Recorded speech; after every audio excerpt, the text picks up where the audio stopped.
Good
morning.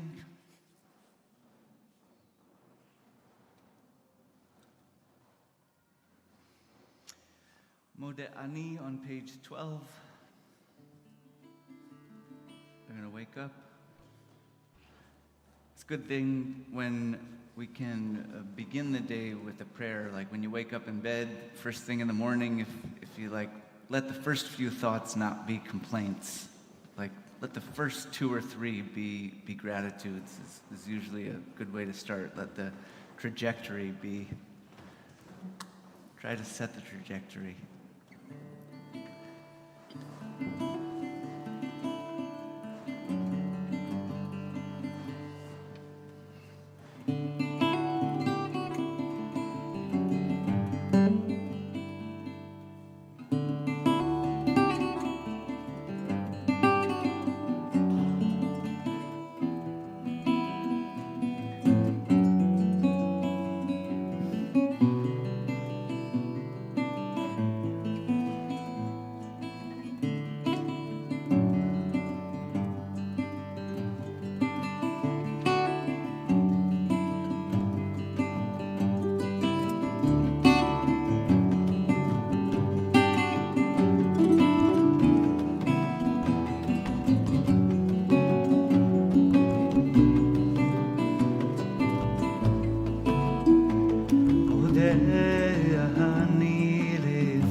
שחזרת בי, נשמתי בחמלה, רבה אמונתך. מודה אני לפניך, רוח חי וקיים, שחזרת בי, נשמתי בחמלה,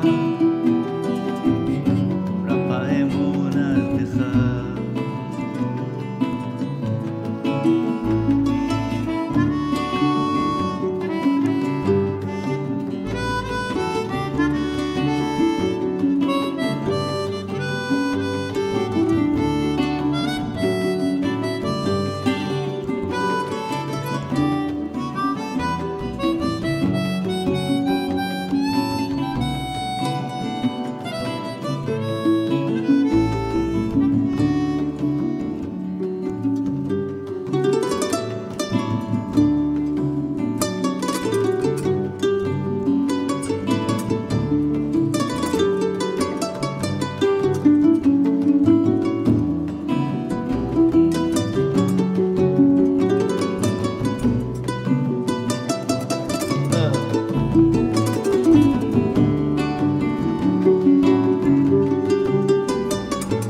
אני לפניך, רוח חי וקיים, שחזרת בי, נשמעתי בחמלה,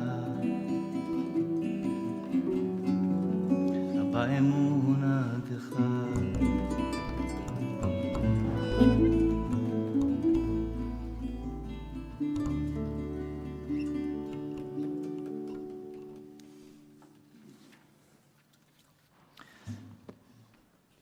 Tom, can I have a hair more of Yakuba? Always want more Yakuba in my life.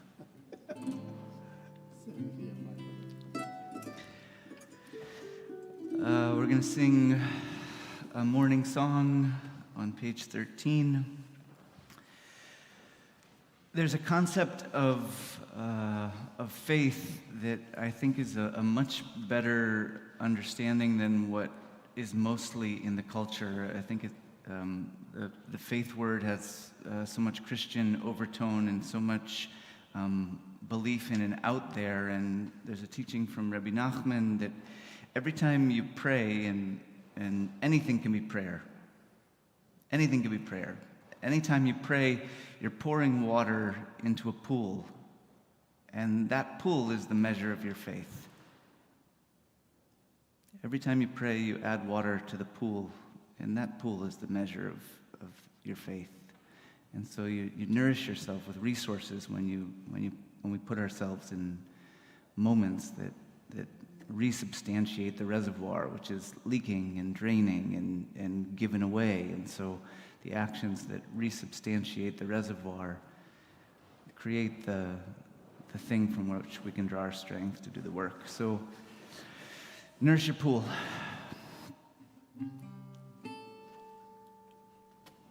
My instruments are finicky. I apologize.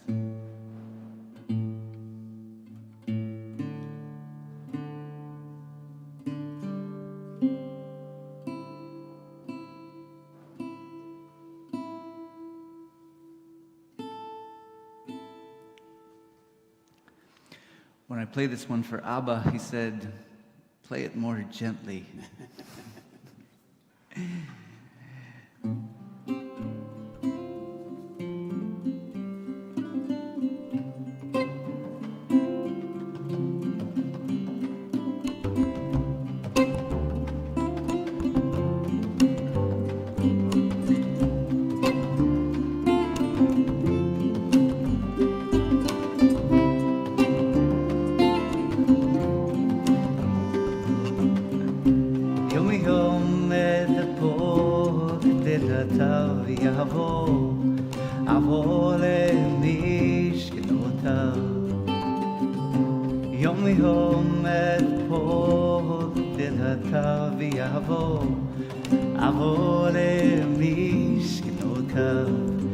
ויחבר מנפלאותיו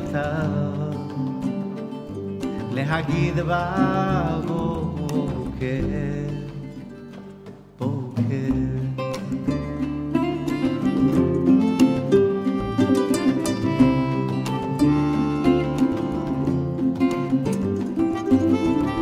שחק האוהל מתח ליד המתח שטח בשערי מזרח יפתח בבוקר בא sing with me השיר השיר עוזר לב בוקר וירנן לבוקר השיר עוזר לב בוקר וירנן לבוקר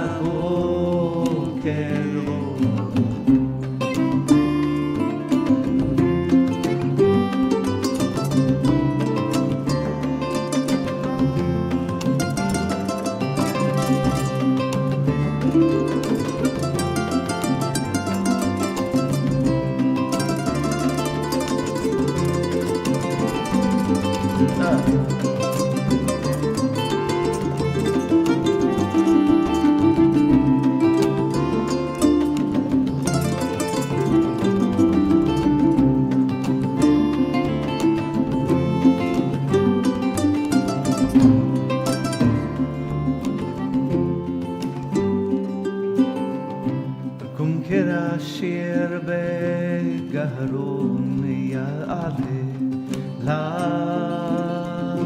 לזיכרון לפני צוהר חברון יחד כוכבי בוקר השיר עוזר בוקר וירדן לבוקר שיר עוזר בוקר וירדן לבוקר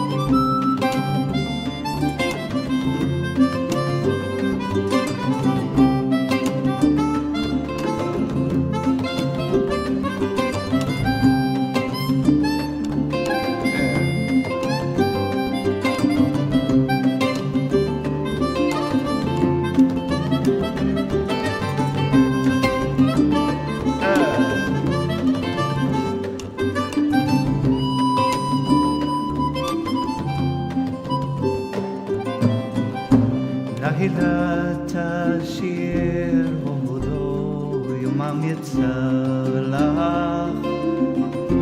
חסדו יחלוק לך מכבודו תעופה בוקר שיר עוזר לב בוקר וירדן לבוקר שיר עוזר לב בוקר וירדן לבוקר שיר עוזר לב בוקר וירדן לבוקר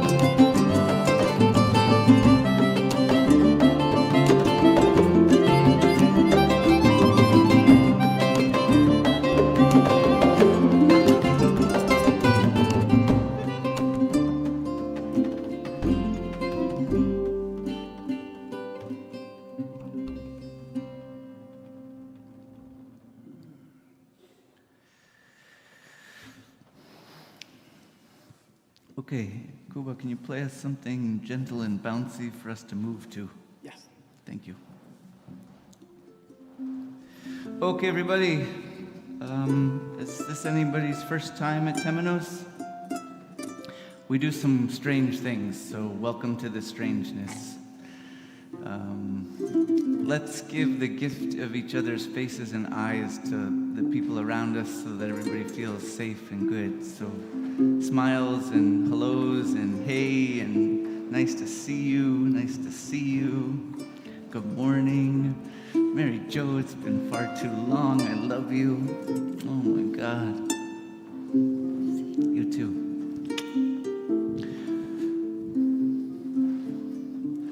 Okay, let's breathe in like this. Exhale.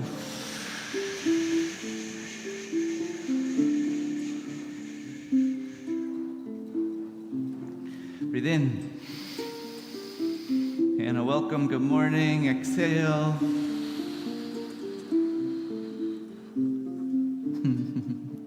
What's the baby's name?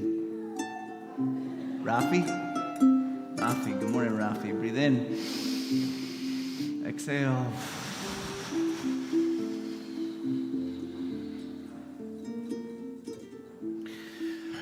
Okay, now we're going to groan. Breathe in. Oh.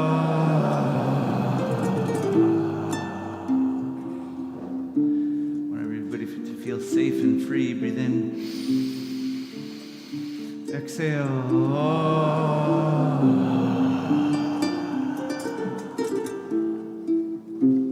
One more time, breathe in.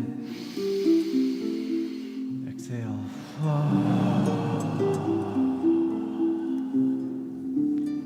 Hand over the heart like this. Breathe in.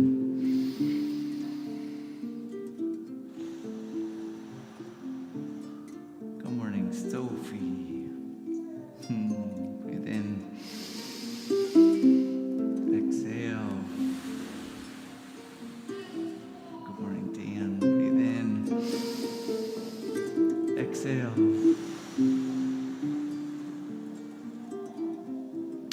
Okay, ready to move a little? Please rise. Okay, I was in the park this morning with my cousin Sam. There was a game of backgammon, 2 games of backgammon had before Yom Kippur morning was on its way. And there was a wonderful woman beside us, and she was shaking her hands out, and she looked like she did it every single day. And it looked like it was really good for her. So if you'd like to be as loose and open as that woman watching the backgammon game on Yom Kippur morning, then you'll do this every morning, or evening, or afternoon. The method was learned from Shmuel Tatz, who fixed all the violinist hands at Carnegie Hall, and from Coco Carroll, who's in Australia, and we miss her dearly. But the hands drop, and we shake out the energy from our body that we don't want to store inside of us. It's painful to be a human being. There's heartbreak every day. Thank you, Abba. Okay, elbows.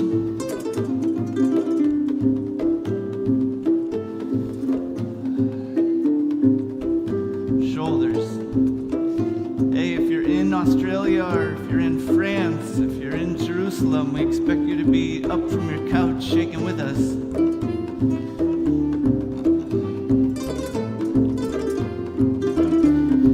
Okay, the head.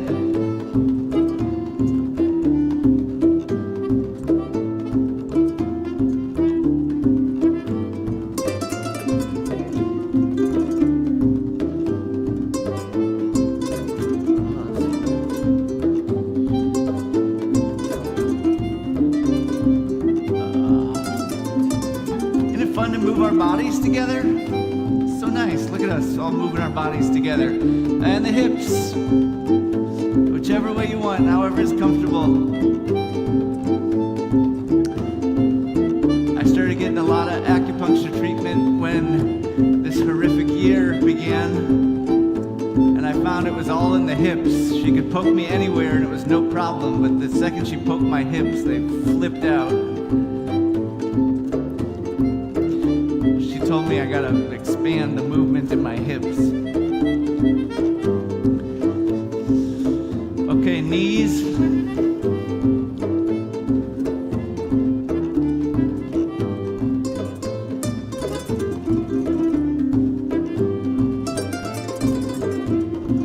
Yeah, ankles.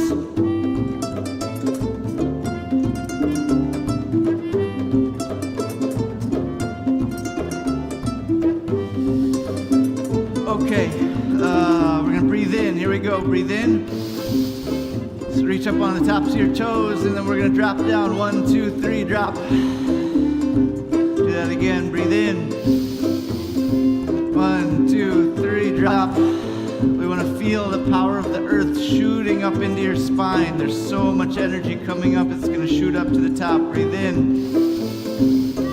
1, 2, 3. But there should be some force, like it's the balance of gentle and with a little bit of force so that you feel the strike. Breathe in. 1, 2, 3. It's nice. 2 more. Breathe in. Exhale.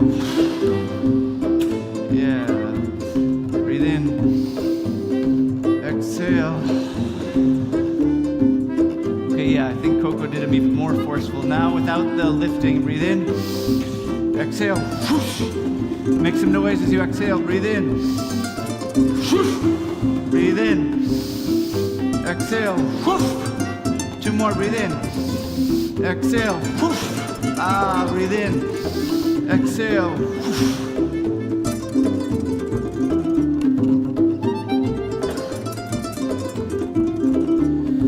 A little gentle. It's good. Don't leave us. Both hands up. Find this place that's above the crown of your head. Feel as your hands expand and contract that there's a point maybe 6 inches above your head.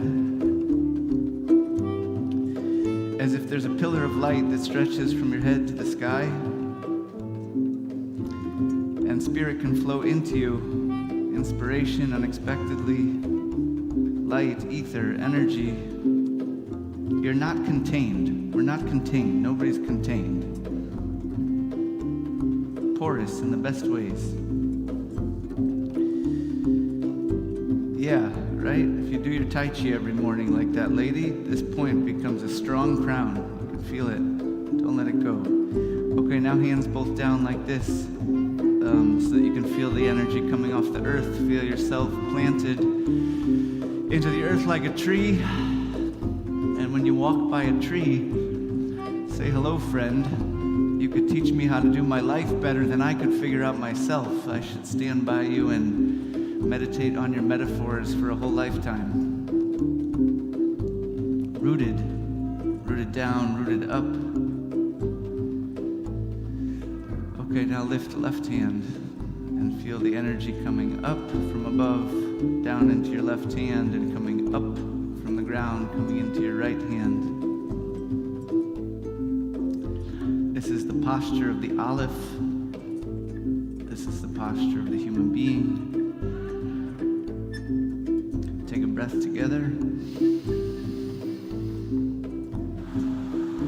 Here we are, breathing, as Coco says. No big deal, very big deal. Breathe in. Exhale. Feel yourself suspended. Breathe in. Exhale. Right hand up, left hand down.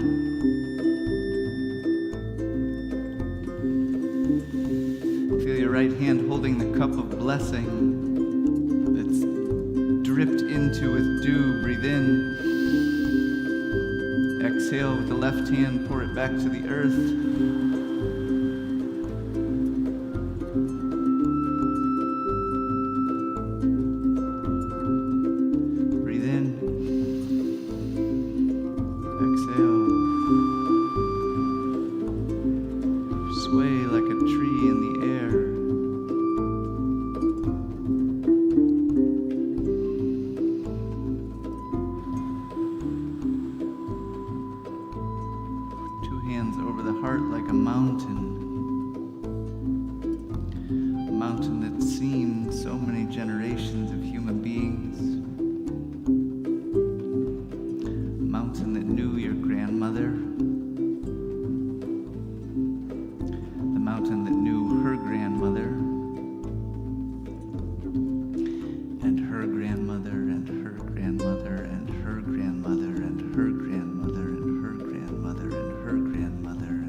Find your seat when you're ready.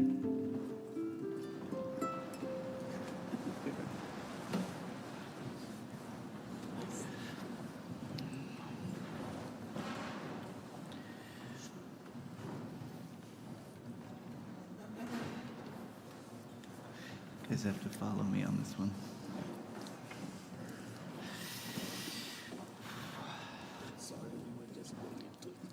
That's good.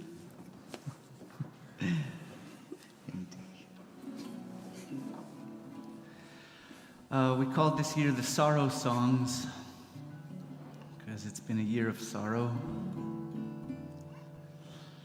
And we looked at the blues tradition of how the black community put those sorrows into the blues, and when you put sorrow and trauma and pain into a vessel, something changes because the vessel transmutes. The vessel includes something that's not you. The vessel has openings in it for God to come in and play with whatever's inside of the vessel.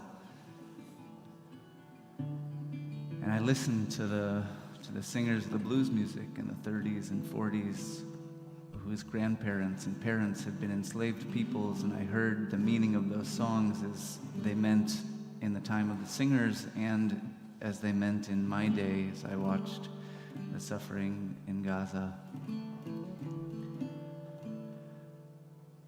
So we're going to sing some blues songs, and I hope you'll sing a couple of them with me. This is the country blues in the tradition of Mississippi John Hurt.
This together.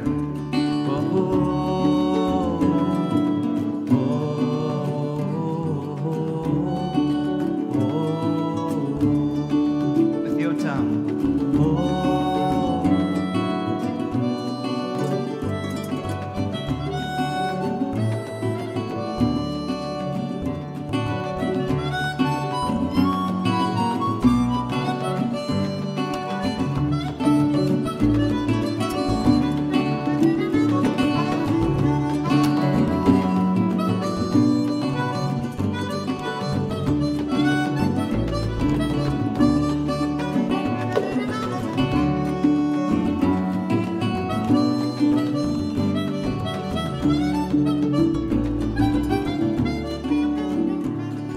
Collins weaved Miss Collins moon to see our son Louis leave his home. About the angels laid him away. Angels laid him away. They laid him 6 feet under the clay. Oh, but the angels laid him away.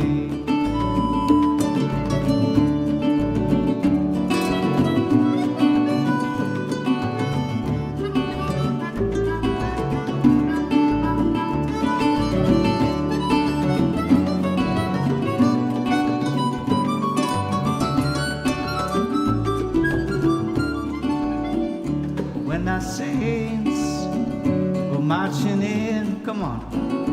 When the saints go marching in, I want to be in that number.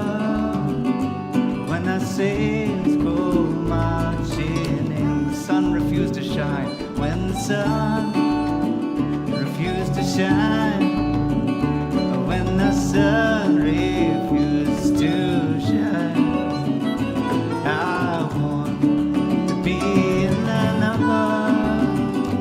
When the go marching in, when the moon is dripping blood, when the moon dripped down in blood, when the moon dripped down in blood, I want to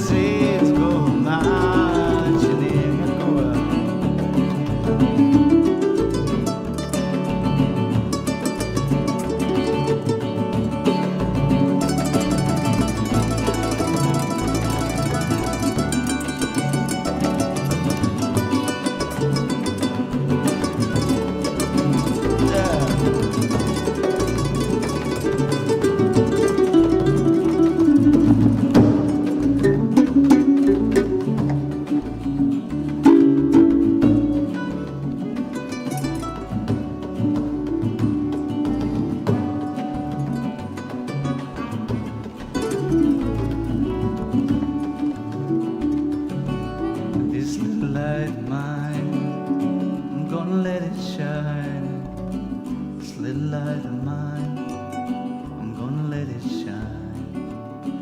Little light of mine, I'm gonna let it shine, shine. All down the road, all down the road, I'm gonna let it shine. All down the road, I'm gonna let it shine. All down the road, I'm gonna let it shine, shine. We have the light of freedom. We have the light of freedom. I'm gonna let it shine. Oh, we are gonna let it shine. We have the light. We've got the light of freedom. We are gonna let it shine. Let it shine. All in my home. All in my home. I'm gonna let it shine. All in my home. I'm gonna let it shine. All in my home. I'm gonna let it shine. Let it shine, shine.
Let it shine, shine.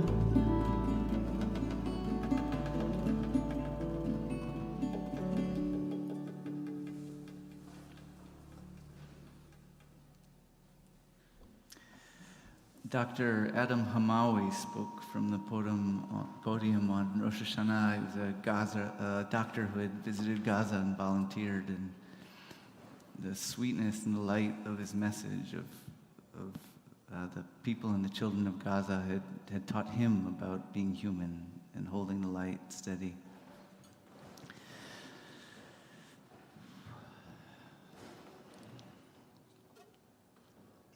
We're going to sing a love chant. We used to do it in Hebrew. This year we're doing it in English. With big love. With big love. With big love. Like how you love a baby. The love is so big you don't know what to do with yourself. You're exhausted, you can't sleep, you can't walk, you can't talk. But still, with big love. You love me with big love. That's the deal.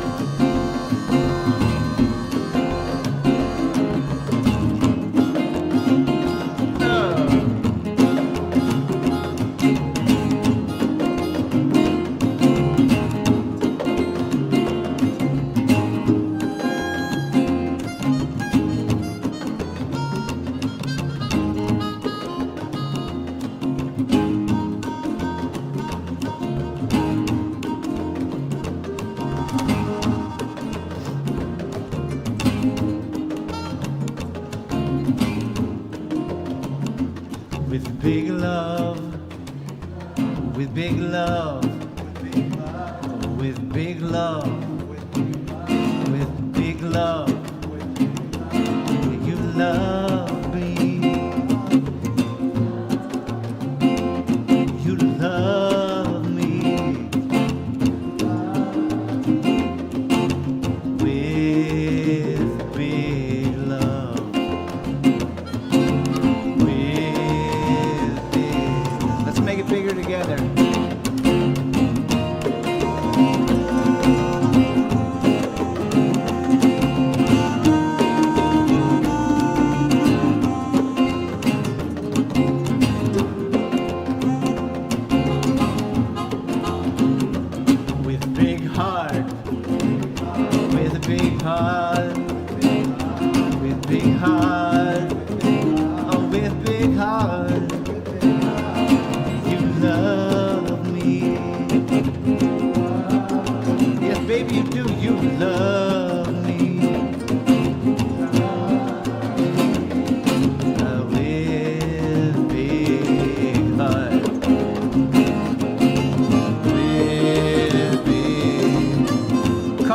Grandmothers.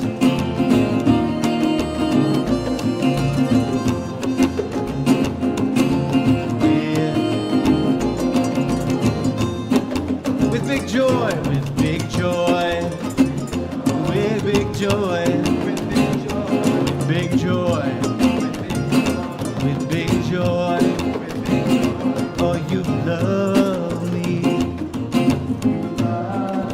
Oh, baby, baby, you love me. Ah, with big joy. With big. Get here, Kuba.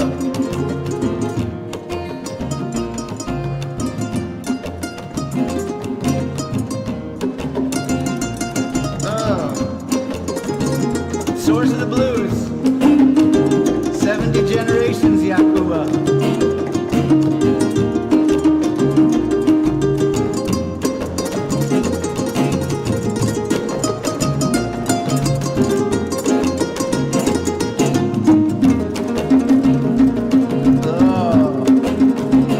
You can make noise when he's playing good.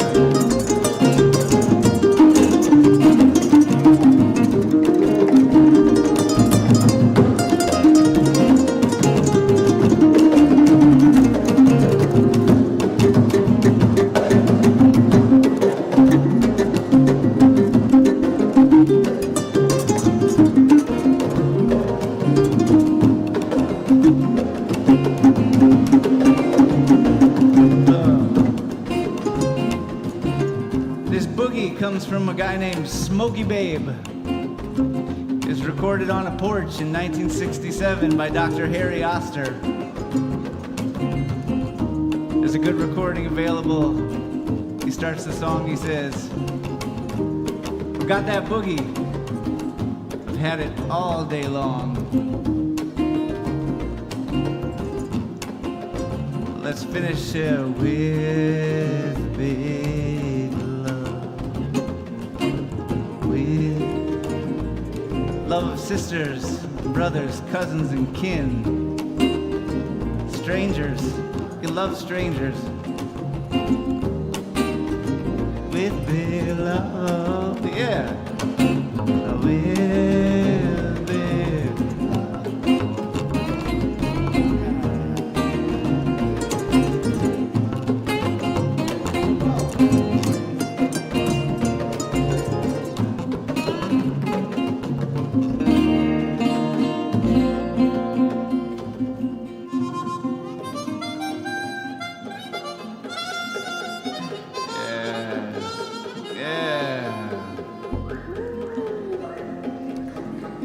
There's a tradition that Yom Kippur is the most joyful day of the year, really. It might have been at the end. We don't know if they were talking about the end or the beginning, but there is that tradition.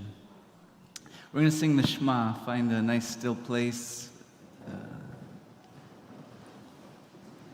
Take a breath.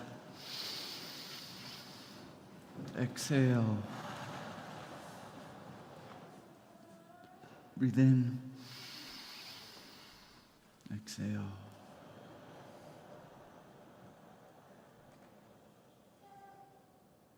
Last breath. Shema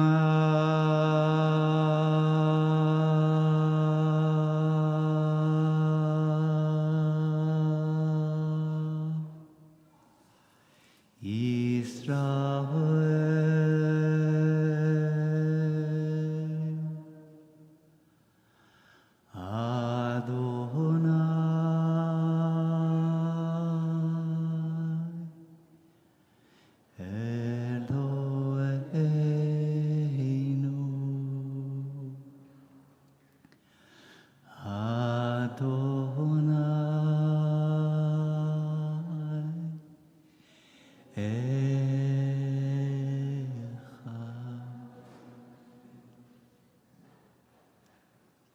on page 9.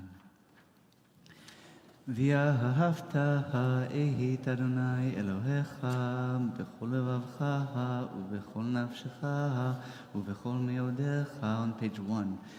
והיו הדברים האלה אשר אנוכי מצווך היום על לבביך ושיננתם לבניך ודיברת בם בשבתך בביתך ובלכתך בדרך ובשוכבך ובקומך וקשרתם להיות על ידיך והיו לטוטפות בין עיניך וכתבתם על מזוזות ביתך ובישעריך.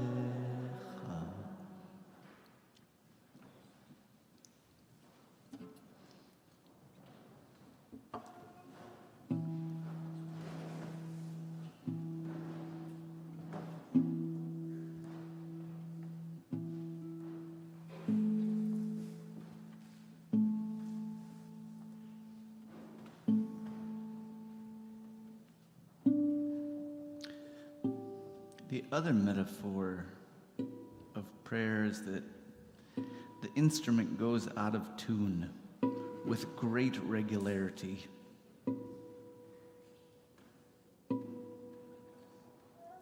That's what I'm saying. If the guitar goes out of tune this much, you think we're better off? I don't think so. Mi chamocha on page 3, if we're lucky.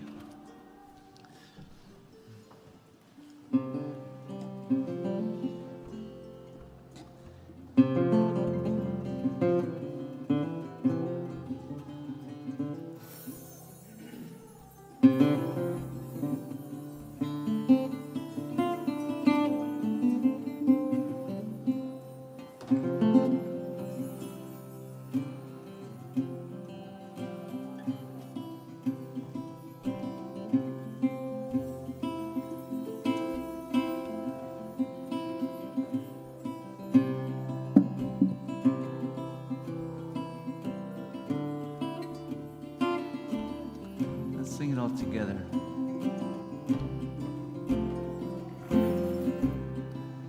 Mi chamocha ba'elim Adonai mi chamocha nedar b'kodesh nora Teiro Ose Fele Malechotecha Rav Panecha Bokeh Hayam Livnei Moshe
distracting.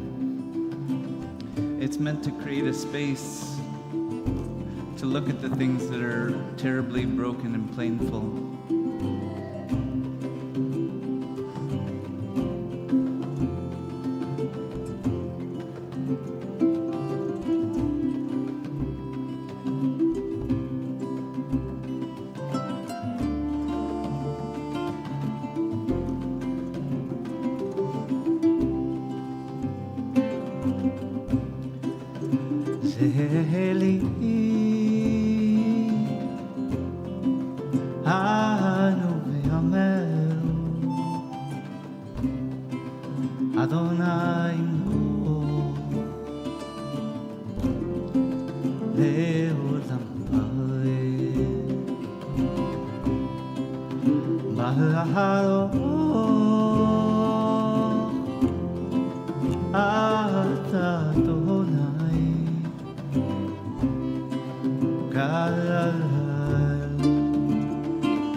Rosh on page 4.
פרוסה עלינו סוכת שלומך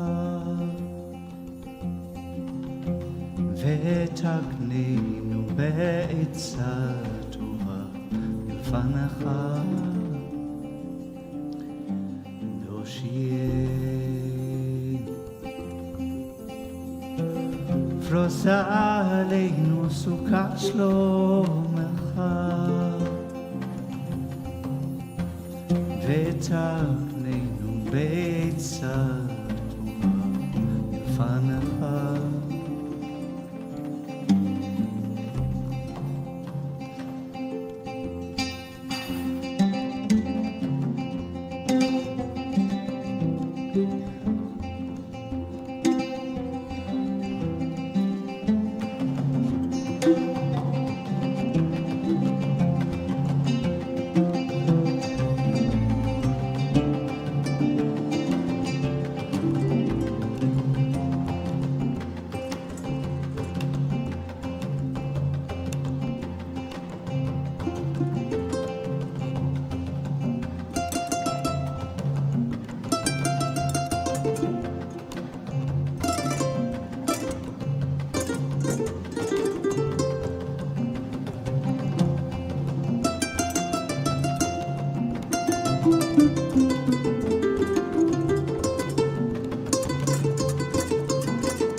פרוסה עלינו סוכת שלומך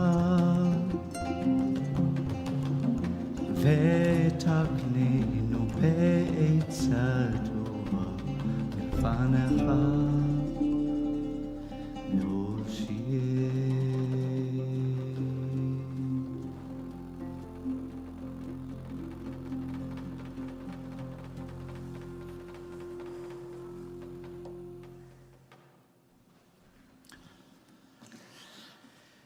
It's our honor to welcome Jethro to share some words. Row. I got it wrong.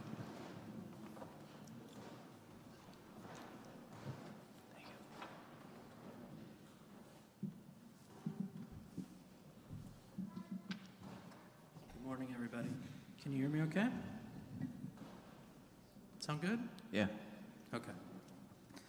A few years ago, I was contacted by another writer who wanted to talk to me about something I wrote in my book, White Flights.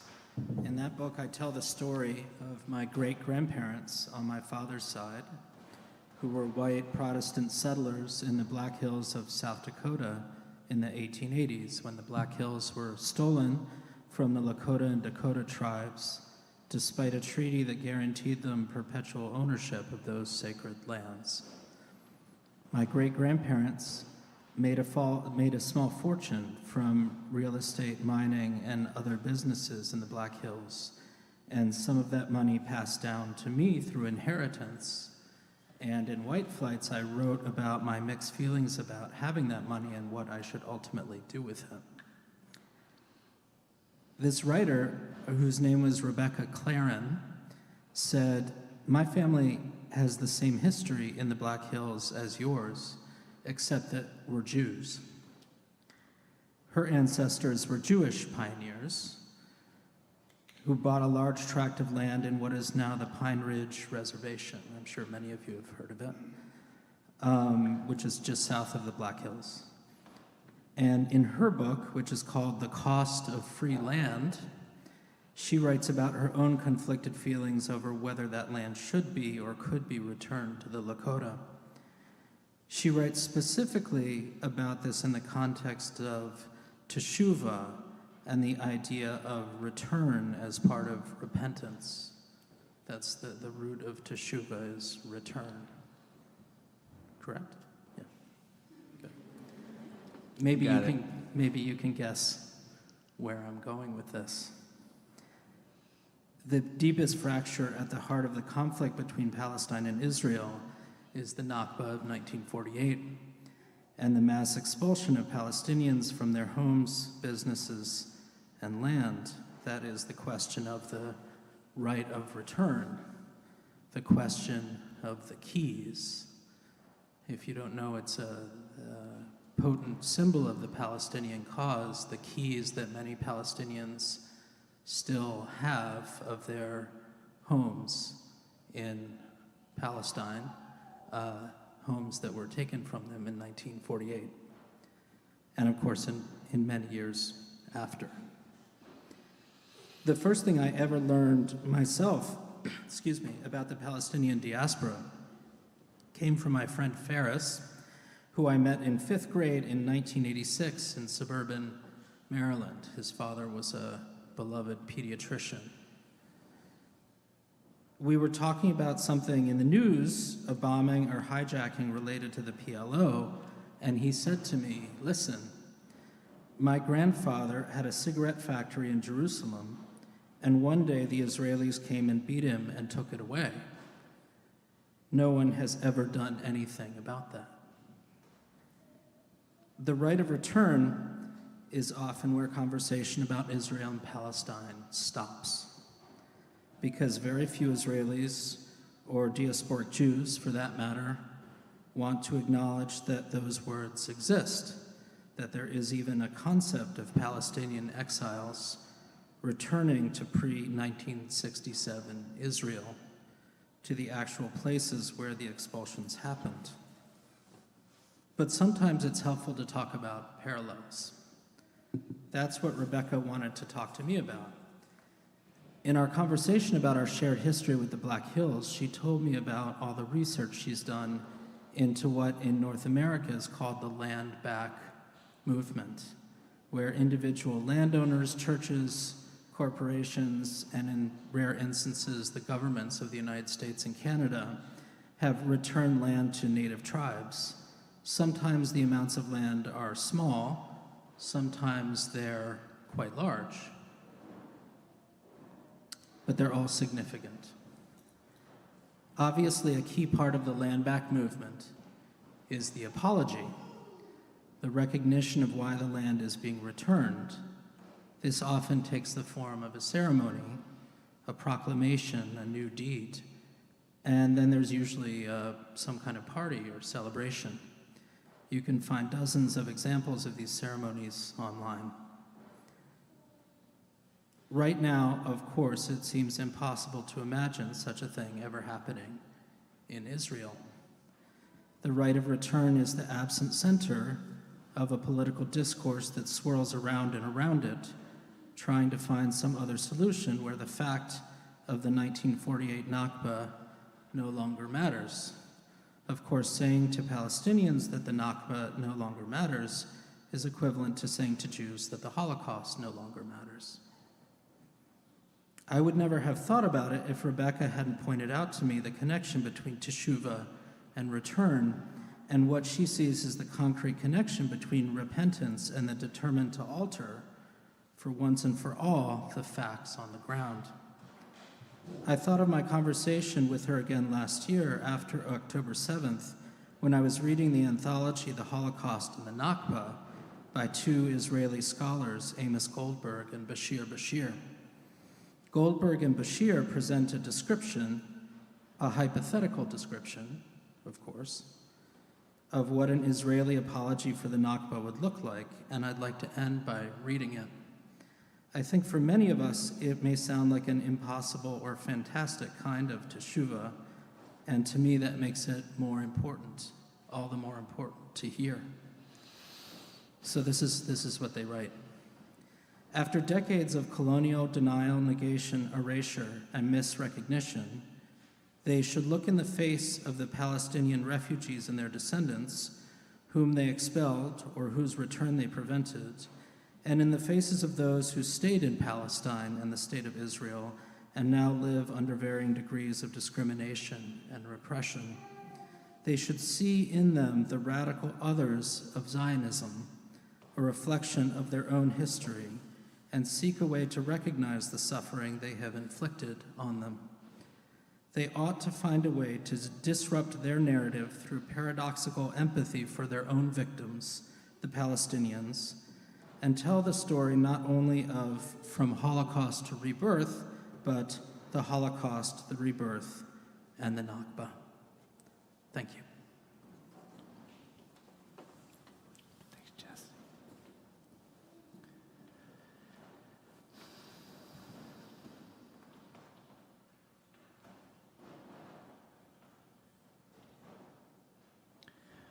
We're going to move to the Amida service, where that was all the sweet warm-up. Now it's the facing what's before us, facing the sins of humanity and facing the sins of our people.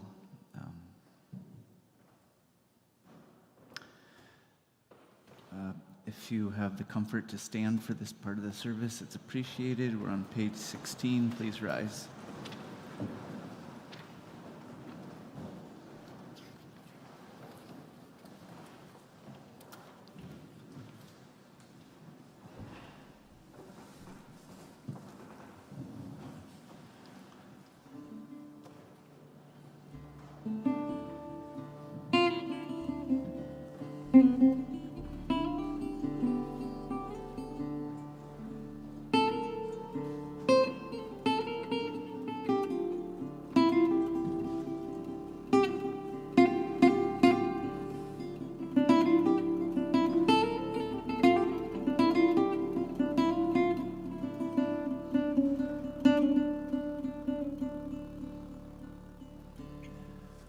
נתן תוקף קדוש אתה היום, כי הוא נורא והיום.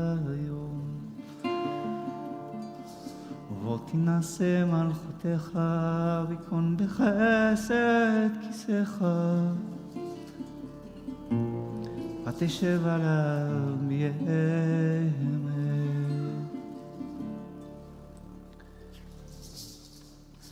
בראש השנה עיתין ייכתב עוון, וביום צום כיפור, וביום צום כיפור יחתמו.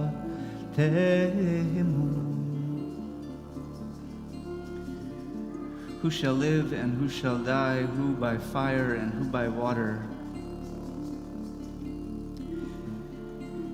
To be in spaces and identities of privilege means that your physical body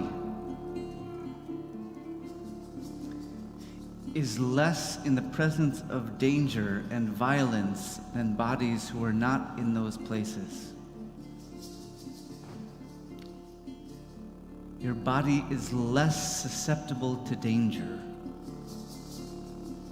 And with that distance comes responsibility that, if we ignore, poisons our souls.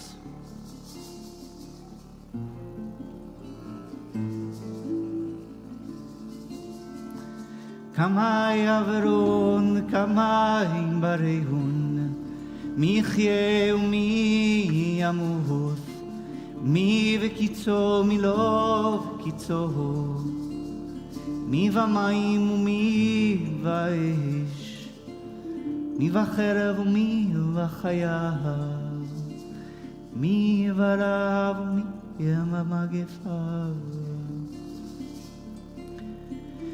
בראש השנה ייכתב עוון, וביום צום כיפור, וביום צום כיפור יחתמו.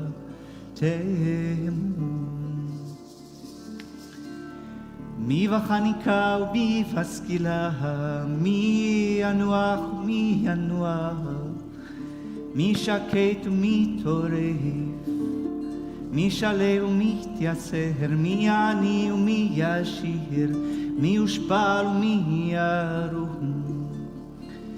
בראש השנה ייכתב עוון, וביום צום כיפור, וביום צום כיפורך תמות.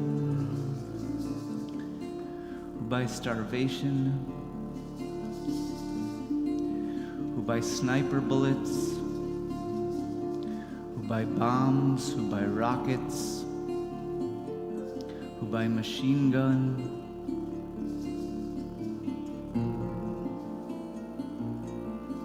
who by heartbreak, who by heart attack,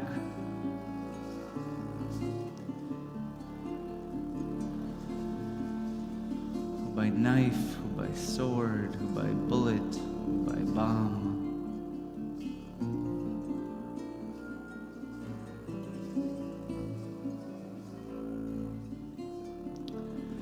Rosh Hashanah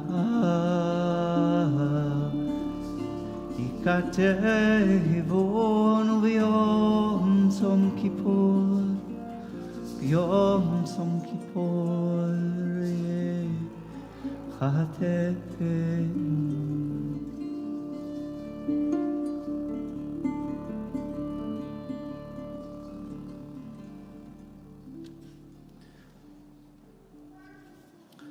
On page 7, the Ashamnu, we take a hand to our hearts. We're waking up the consciousness of humanity together, so the sins not committed by us are still ours to bear.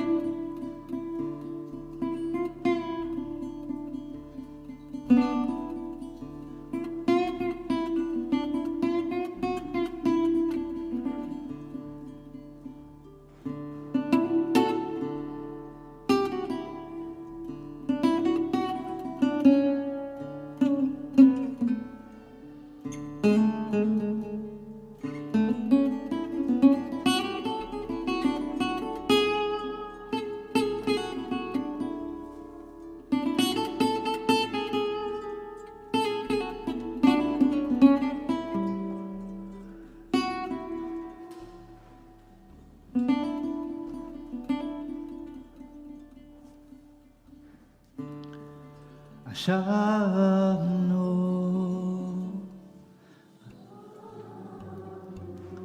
bagadnu, gazalnu, dibarnu dofi, he'evinu, hirshanu, zadnu,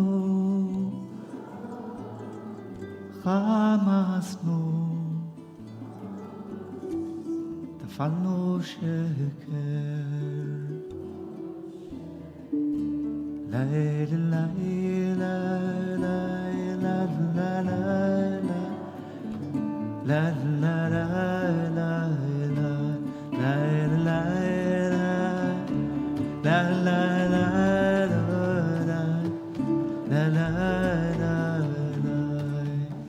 יעצנו הורה, כי עזבנו לעצנו, מרדנו, ניאצנו, שררנו, אבינו, פשענו, צררנו, כיסינו עורף. לה לה לה לה לה לה לה לה לה לה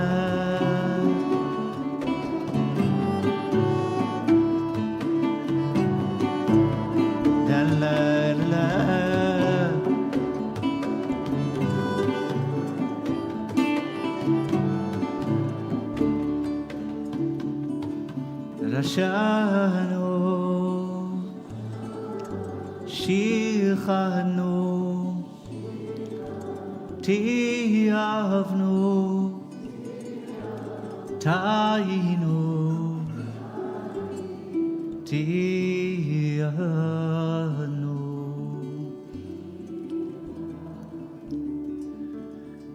There's two faces of the divine, the big long face and the small face. The sins disfigure the small face. The holy names heal the big face. Last night, Abba chanted us some of the big names that heal the big face, and maybe he'll sing for us some of the names again.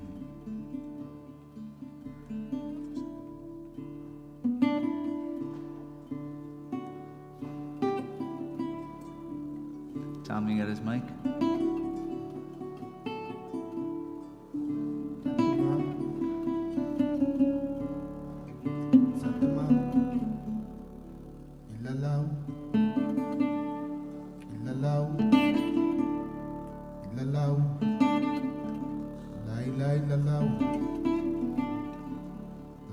La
It's my honor to invite the Reganyons to help us with the Al-Khait on page 9 and 10. Thank you, Abba.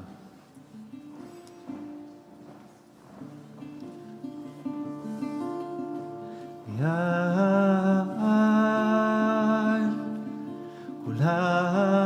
Kulam Eloah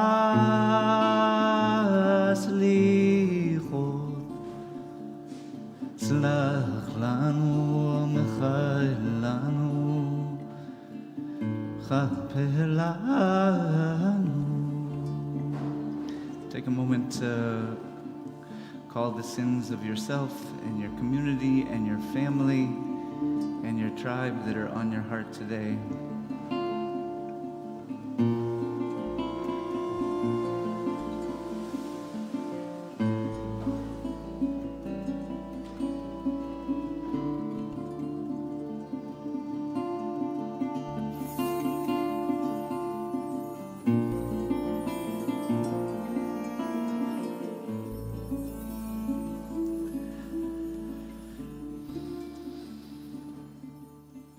For the sin of my family's indifference, for the sin of drawing conclusions, for the sin of leaning more on grief over what is lost than on community in the remaking, for the sin of learning someone's name, craft, or city because of its erasure instead of its aliveness.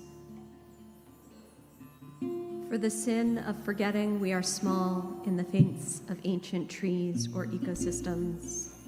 For the sin of shutting down in the face of crisis.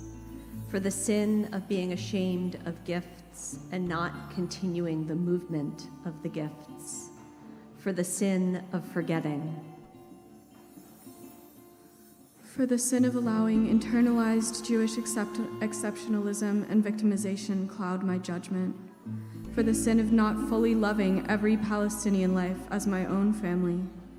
For the sin of intellectualizing so we don't feel. For the sin of dehumanizing. For the sin of white supremacy. For the sin of not listening. For the sin of forgetting the deep reservoir of love within. For the sin of believing that in order to be enough, I must do more. For the sin of not listening carefully enough to others when they speak. For the sin of mistaking the urgent for the important. For the sin of getting stuck in shame. For the sin of considering Jewish lives to be worth more than other lives. For the sin of neglecting the commandment to rest. For the sin of politicizing the most sacred of life's gifts, children, elders, earth, food, shelter, education, love. For the sin of letting suffering harden rather than soften my heart. For the sin of not always being able to feel compassion for all beings with no exceptions.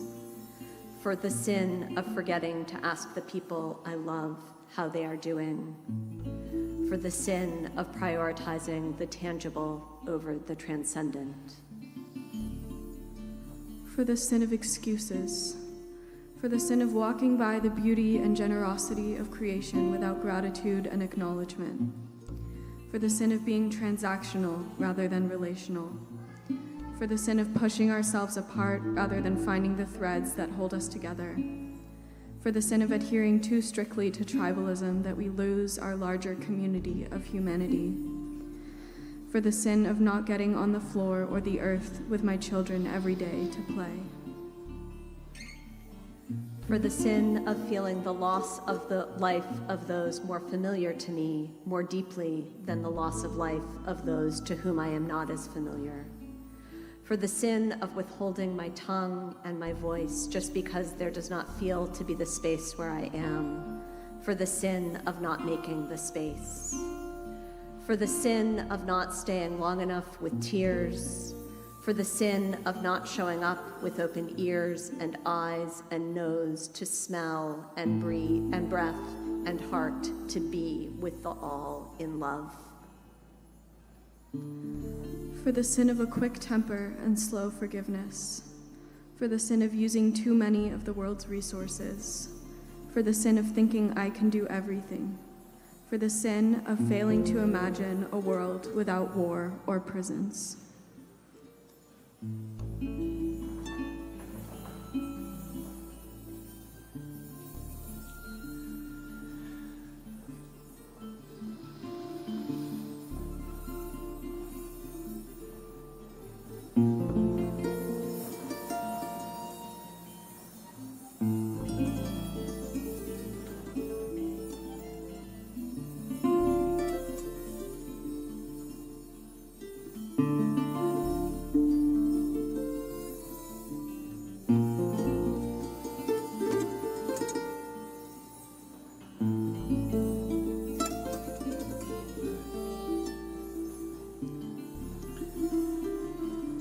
There's a teaching that if you can put the right language on the sin, the chet, the missing of the mark, the wound, if you can put the right words on it, the combination of the letters frees the wound, but only with the right naming of the thing. If it's named wrong, it doesn't open.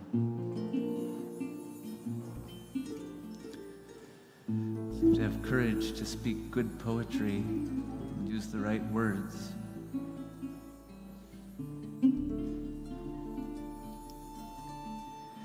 Yal kulam Eloah slicho slach lanu mechar lanu kapela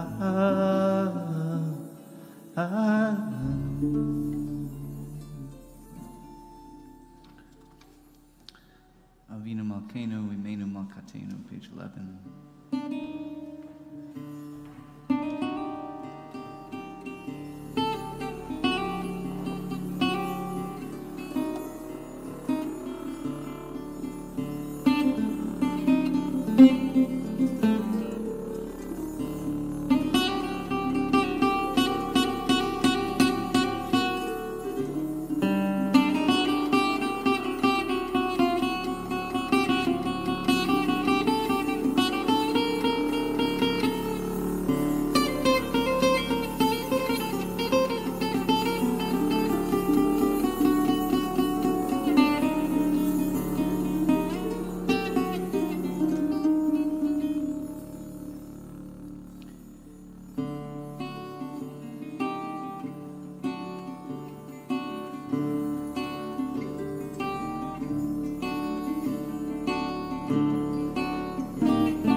Avinu Malkeinu, Chanenu Vaneinu.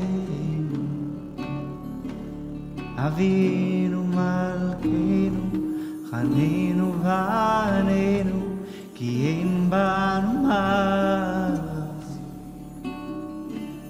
Imenu Malkateinu, Chanenu Vaneinu,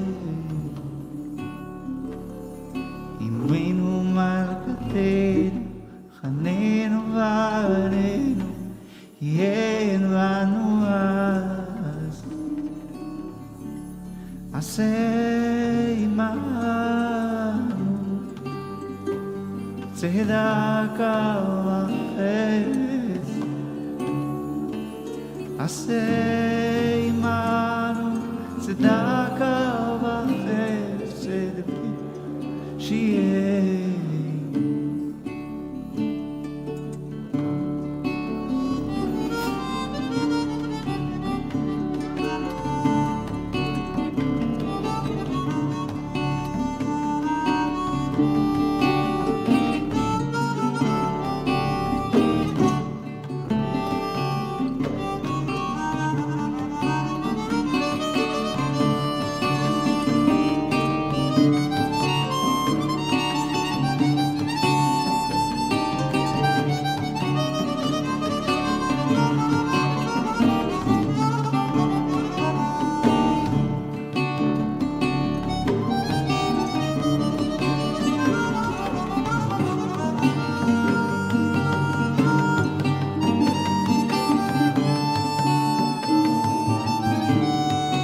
From a place of great tenderness, which we've brought to the room, this is a place of strength.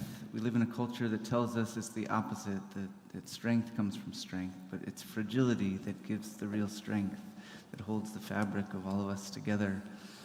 And so when we're willing to give ourselves to that fragility, the power of blessing is even stronger.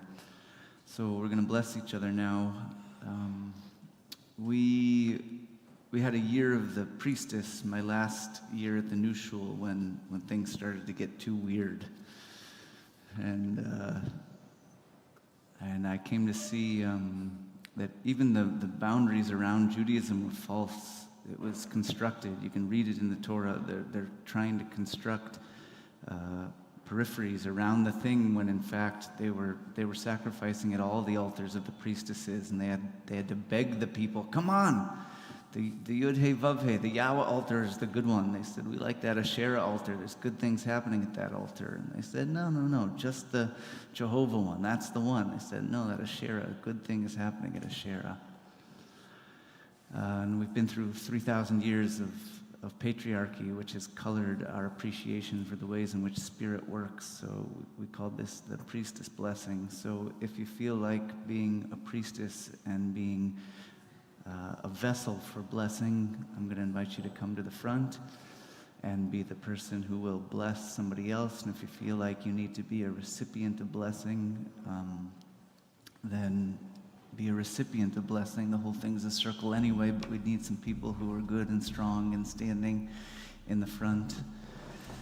And I think that's enough. We're going to bless each other now. So if you're in the mood to bless, come in the front and face this way. A few more things. If you had a bad dream last night, you're supposed to put it on the fingers of the priest and the priestesses, and they heal. Hi, dear friend. They heal come right to the front. Yeah, come and face this way. You put your bad dreams onto the fingers of the priests and priestesses. You are not to look at the priests and priestesses while they make the blessing, because the divine spirit is going to come and hover from within their fingertips. Priests and priestesses, or whoever you are, you can twinkle your fingers like this. You can take a breath into your heart, and then you can send love over all these people. And feel the great power of spirit flowing into you through your beautiful heart and how it touches the world in its own unique way. If you are receiving blessing, you can have your hands down and open. Okay, and I'm going to throw my talus on a couple of people, and then we're going to make the blessing. If the priests and priestesses can all come so you're touching, so everybody's like shoulder to shoulder. I used to go under my grandfather's talus when I was 4 years old while they would make the blessing like this.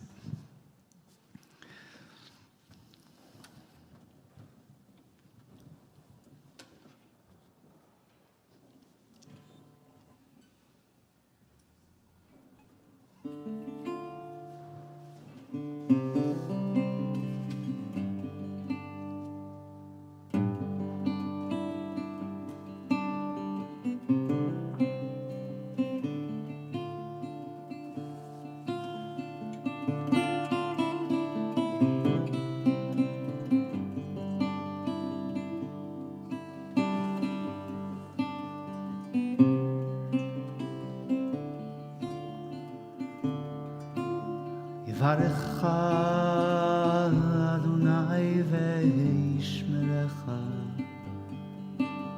יאר אדוני פניו אליך,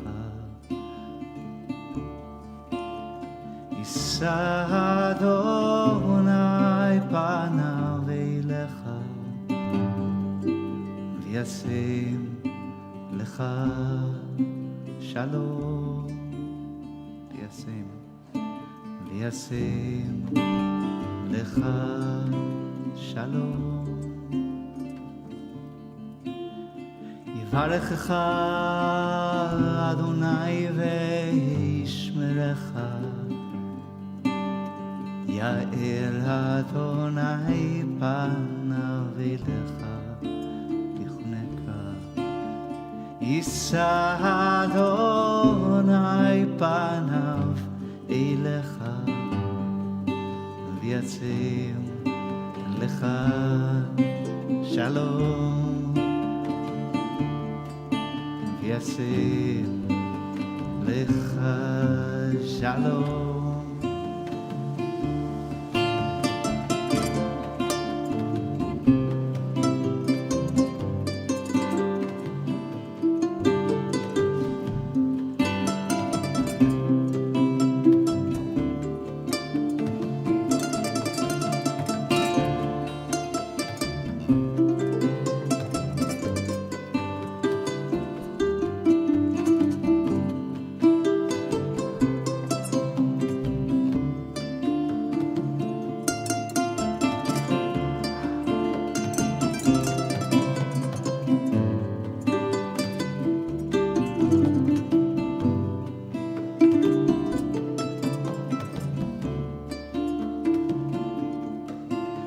יברכך אדוני וישמרך. May God bless you and keep you. יאר אדוני פניו אליך ויחונקה. May God's light shine on your face. יישא אדוני פניו אליך, וישם לך שלום. וישם לך שלום. או שלום, שלום, שלום. וישם לך שלום, שלום. או שלום, שלום, שלום. וישם לך שלום. May there be peace, wholeness. Oh, shalom, shalom, shalom. וישם לך שלום.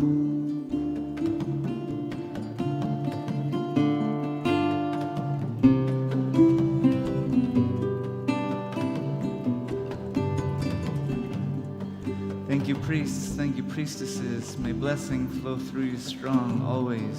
You can close your eyes and take your places when you're ready.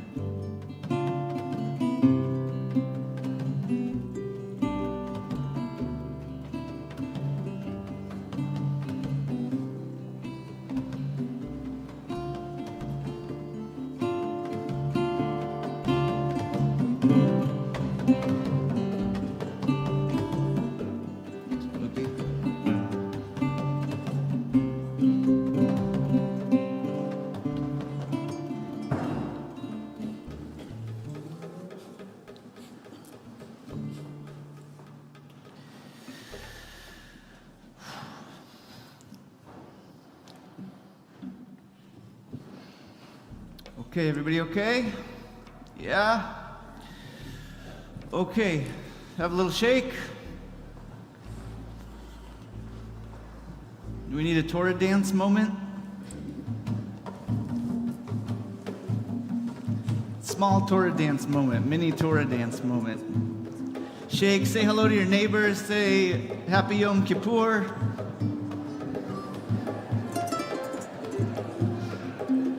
Happy Yom Kippur, Yakuba.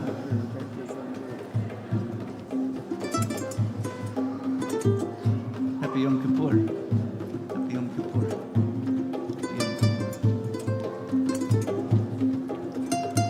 Happy Yom Kippur.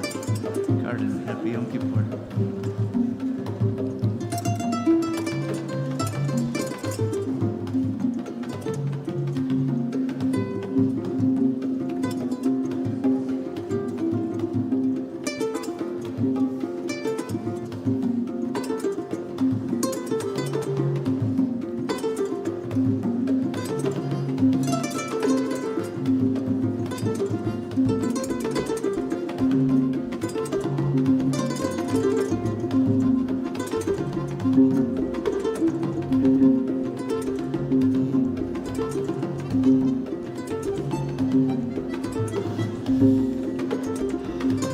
Will you two help me with the Torah in a minute?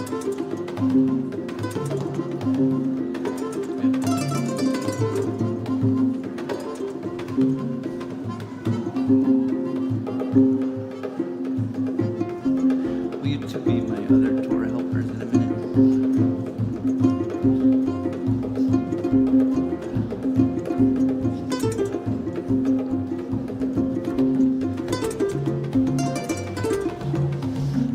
Let's give a hand for these special people, yes? Very special people. Special people, you've got like a 20-minute break, okay? Yeah.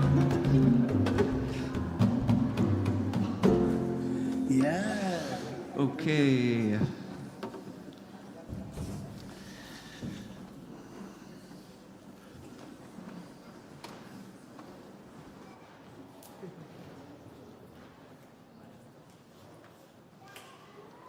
Okay, if you're sitting in an aisle, which we need some people, you're going to need to stand. But if you're not sitting in the aisle, you can stand only if you want to. And if there's nobody in the aisle whose row you're in, we need you to come be there. You guys are going to go backwards. So stand here. Let's all meet in the middle. Just not everybody, just these four. Come, my four. Thank you. Okay, pause. Okay, you two start here, and you're going to walk backwards. And you two start here. Yes, yes, and you're going to walk backwards too. And everybody's going to come hold. Thank you so much.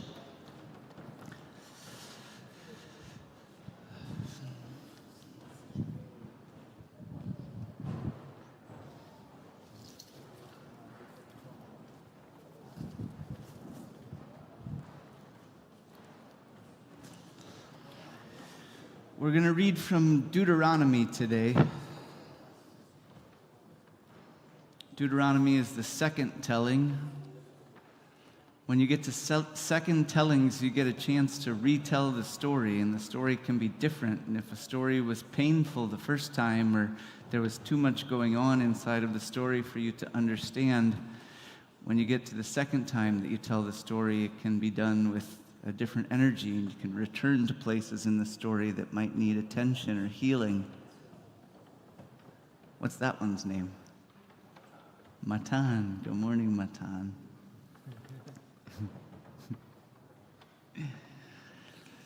And I didn't really pick where I was going to read from, but I think I'll read from here. Yeah, thank you, Beck. You can come here though, so you don't leave. That's good. Okay, we're going to make the blessing on the count of 3. If you aren't touching the Torah and wanted to come touch the Torah for the blessing, but we're blessed up. 1, 2, 3. Baruch hu et Adonai Hamvorach. Baruch Adonai Hamvorach leolam va'ed. Again, Baruch Adonai Hamvorach leolam va'ed. Baruch ata Adonai Eloheinu melech haolam asher bachar banu mikol ha'amim v'natan lanu et Torato. Baruch ata Adonai noten haTorah. Amen. Vaya'al Moshe me'arvot Moav el har Nebo Rosh ha'pisgah asher al pnei Yericho. ויראו אדוני את כל הארץ, את הגלעד, את דן ואת כל נפתלי ואת ארץ אפרים ומנשה, ואת כל הארץ יהודה עד הים האחרון, ואת הנגב ואת הכיכר בקעת יריחו עיר התמרים עד צהר. ויאמר אדוני אליו, זאת הארץ אשר נשבעתי לאברהם ליצחק וליעקב לאמור, זרעך אתננה הריתיך בעיניך ושמה לא תעבור. וימד שם משה עבד אדוני בארץ מואב על פני אדוני, ויקבר אותו בארץ מואב מול בית פאור, ולא ידע איש את קברתו. ברוך אתה אדוני אלוהינו מלך העולם, אשר נתן לנו תורת אמת וחיי עולם נטע בתוכנו. ברוך אתה אדוני נותן התורה. I wanted to read from Deuteronomy, but I didn't know which section I was going to read. There's some really hateful parts spread throughout. There's the Shema that's way down towards that end that's beautiful, and you shall teach all these things to your children. There's a really beautiful section of poetry, Ha'azinu Hashamayim V'dabera, we call on the heavens and the earth to be our witnesses. And then the section that I read just now is Moses ascended above the plains of Moab to the mountain that was called Nebo at the top of the range that was facing the Jordan, and God showed him the whole of the land, from the tribal lands of Gilad and Dan and Naphtali and Ephraim and Manasseh and the land of Judah, all the way to the sea, the great sea, and to the desert and the plains and the valley of Jericho, the cities of dates, until the plain of Tsa'ar. And God said, this is the land that I swore to Abraham, to Isaac, and to Jacob, saying, your children will see it with their eyes. But be careful, you won't cross over, you will not go in. And Moses died there, servant of God, and no one knows where he's buried to this day. Okay, let's gently roll. Our rollers are going to roll it back up. Thank you, everybody. And then you can find a seat, and I'm going to talk for a little while.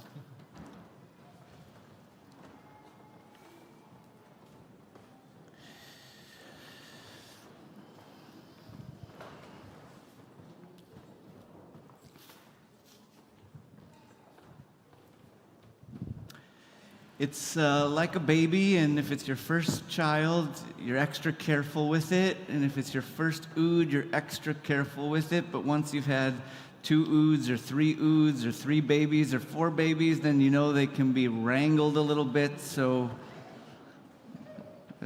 even if you let go, if you just let go, it's going to do it all by itself. But don't entirely let go.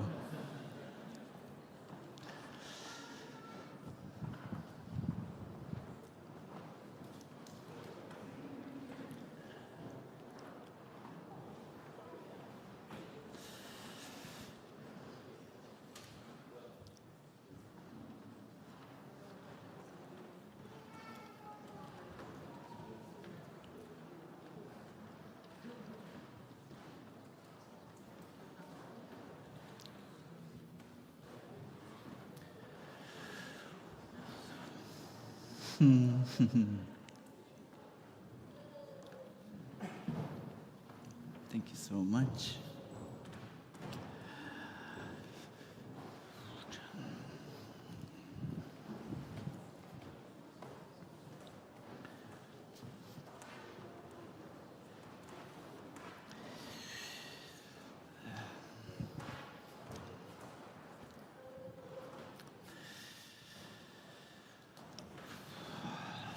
Happy Yom Kippur.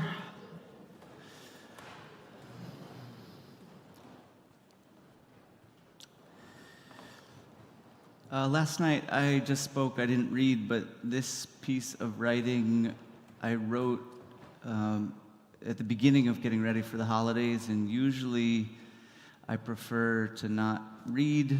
This year, things were different, and I read a little bit Rosh Hashanah and then went off script a little bit. Last night was nice to be off notes. Usually I don't do the Yom Kippur teaching until like 3 days before Yom Kippur. We get ready, we do Rosh Hashanah, I've studied enough and read and learned, and then the Yom Kippur material I'll write 3 or 4 days before. This year, this was the first thing that was written, probably at the beginning of Elul I started writing. So here's this piece. Torah on Fire is a hypothetical performance art ritual for Yom Kippur 2024, 1 year into the ongoing genocide of Gaza, in which we imagine sacrificing a Torah scroll on an altar of fire, not as an exclusively destructive act, but as a burnt offering, a creative act of political mysticism, an act of spiritual protest to distinguish through an imagined image the non-equity of Judaism and Zionism. The Torah is already burning. The state of Israel, the descendants of Holocaust survivors, are committing, or at the very least are widely accused of committing, genocide. Alongside the annihilation of Palestinian life, the Israeli state, the chief PR agent of Judaism, like it or not, has forever tarnished the spiritual tradition of Judaism. For Jews in support of Palestinian liberation, the genocide has created a crisis of identity and faith. How do we experience our Jewishness after Gaza? The sin of genocide, the crisis of identity, and the hijacking of Judaism by Zionism are each reason enough for a radical spiritual act, made more profound by its irreality, thereby infinite and eternal, allowing the depth and power of the image to open inward spaces for grief, for pain and loss, for trauma and transformation, a mystical opening through which hatred and evil could abscond, a psychic totem to affect everyone, everywhere it is evoked. Torah on Fire. This piece is an exercise of imagination in the meaning of a radical image, a Torah scroll set aflame not in the lineage of hatred and book burning, but in the lineage of devotion, in the ancient modality of sacrifice, where something precious is destroyed for the sake of awakening, the awakening of the divine asleep to a world consumed by racism and hatred, or the awakening of the divine within human beings, too many of whom have grown numb to the utter desecration of life and Judaism which the Israeli genocide of Gaza has enacted. If this imaginary image is more disturbing than the real images of slain Palestinian children, it is a sign that idolatry of the Torah and Jewish ethno-nationalism is rampant. Nothing should be more precious than the life of a child. To save one Palestinian child, would it not be right to burn all of the Torah scrolls in the world? The child would live and make a world, and we would write the scrolls anew. The imagery in this essay, though drawn from the depths of the Jewish literary tradition, refers to the universal experiences of witnessing state-sanctioned genocide, and in my case, a genocide enacted by a government that claims to represent me. I take up the question of heresy. Is heresy a critical deviation from a set of religious norms? Or is heresy the mass silence, sanction, complicity, and covering up of the slaughter of bodies of color, Palestinian bodies, and the utter desecration of life? What is the appropriate response to heresy? I will discuss the concept of a supernal Torah, a projective, theoretical, evolutionary wisdom that by nature always remains beyond the ethical conception of the current imagination of human culture and consciousness. The rabbinic sages understood that the moment a wisdom tradition ceases to participate in the generational process of revision, in our case, those who claim the Torah as deed to the land in the face of post-colonial theory, the book has become an idol, and violent idols should be destroyed. Lastly, I will address a Kabbalistic concept demanded in times of great spiritual crisis, the repair of God's face. Beard, nose, eyes, and all by way of sacrifice and communion. Though profoundly particularistic, the image of repairing the divine face speaks to the experience of witnessing the most basic norms of human decency crumble. The violation of the innocence and sacredness of children, the right to water, food, freedom from terror, freedom from occupation, freedom itself. Having to wake up to images of slaughtered children, blown to bits, crushed, maimed, shot, burned day after day for a year, has caused in all of those who bore witness a shattering of what goodness we believed the world to contain. If we had faith in a God before this began, surely the deity's face has been disfigured. And if a radical act of mysticism could bring healing of any kind to the fractured psyche of humanity or to the face of God, surely it is demanded now. This piece is intended for three audiences: for Jews who already know the distinction between Judaism and Zionism. May the image stand as a chasm to keep the separation distinct. For Palestinians and activists and all those in pursuit of collective liberation who have welcomed Jews into their works for the same reason. And for the Jews and others who have not yet made this distinction, who are raised on partial histories and mythos of Zionism, may the image accompany you into a wider circle of understanding. And the act is personal. I'm not sure if I could continue to practice my own Judaism without this ritual as a marker to distinguish Judaism before and after the genocide of Gaza. There are two Jewish precedents for this radical imaginary image. One drawn from the legal current in Jewish literature and the other from the Kabbalah. We'll begin with the first. Maimonides' Mishneh Torah, his all-encompassing survey of Jewish law, 13th century. It is forbidden to burn or to destroy by direct action any sacred text, their commentaries and their explanations. A person who destroys them by his direct action is whipped for rebelliousness. To which works does this apply? To sacred texts written by a Jew with a sacred intent. However, should a Jewish heretic write a Torah scroll, it and the name of God it contains must be burnt, since he does not believe in the sanctity of God's name and did not compose it for this purpose. Rather, he considers this to be similar to any other text. Since this is his intent, the names of God do not become holy.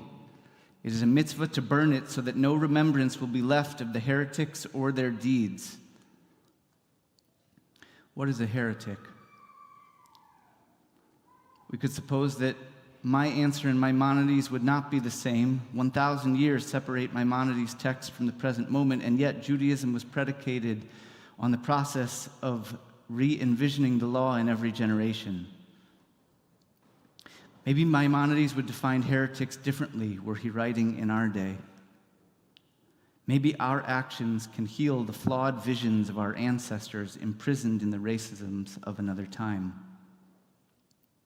In his day, Maimonides said that Jewish heretics include atheists, polytheists, anthropomorphics, dualists, and astrologers. I would like to propose an alternate definition of Jewish heresy that would include all of those for whom Judaism has become an ideology of ethno-national supremacy, carried to a degree that participates actively or passively in violence, genocide, in violation of the first commandment of the Torah, which forms the ethical foundation from which the entire tradition issues forth, and God created human beings in the divine image. If we apply this definition of Maimonides' code, every scribe who supported the genocide of Gaza would be deemed a heretic. And there's something incredibly perverse about reading wisdom from the scroll of a heretic.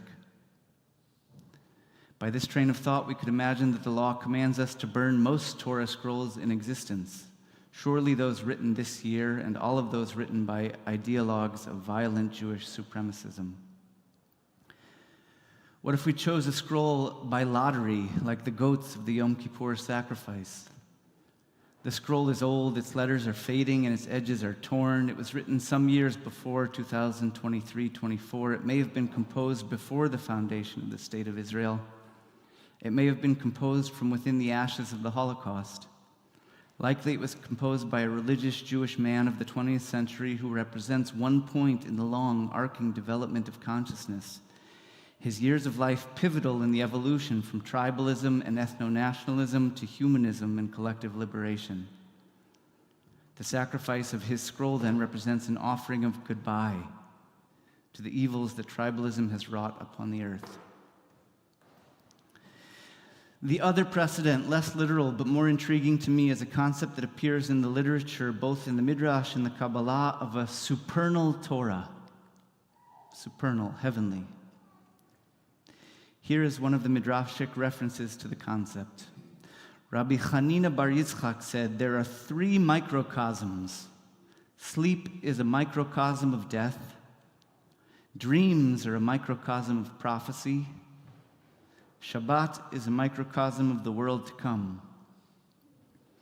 Rabbi Avin added 2 more. The orb of the sun is a microcosm of the supernal light, and Torah is a microcosm of the supernal wisdom. The word imperfectly translated here as microcosm in Hebrew is novelet, from a root whose meanings include senseless, foolish, to sink, to fall, to droop, to drop down. More specifically, the word can mean unripe fruit, fruit falling off unripened, an inferior quality of dates. Novelet in this context means a lesser reflection, an inferior quality, a partiality. In another parallel source, 5 things are 1/60th of something else. Fire, honey, Shabbat, sleep, and a dream. Fire is 1/60th of hell, honey is 1/60th of manna, Shabbat is 1/60th of the world to come, sleep is 1/60th of death, and a dream is 1/60th prophecy.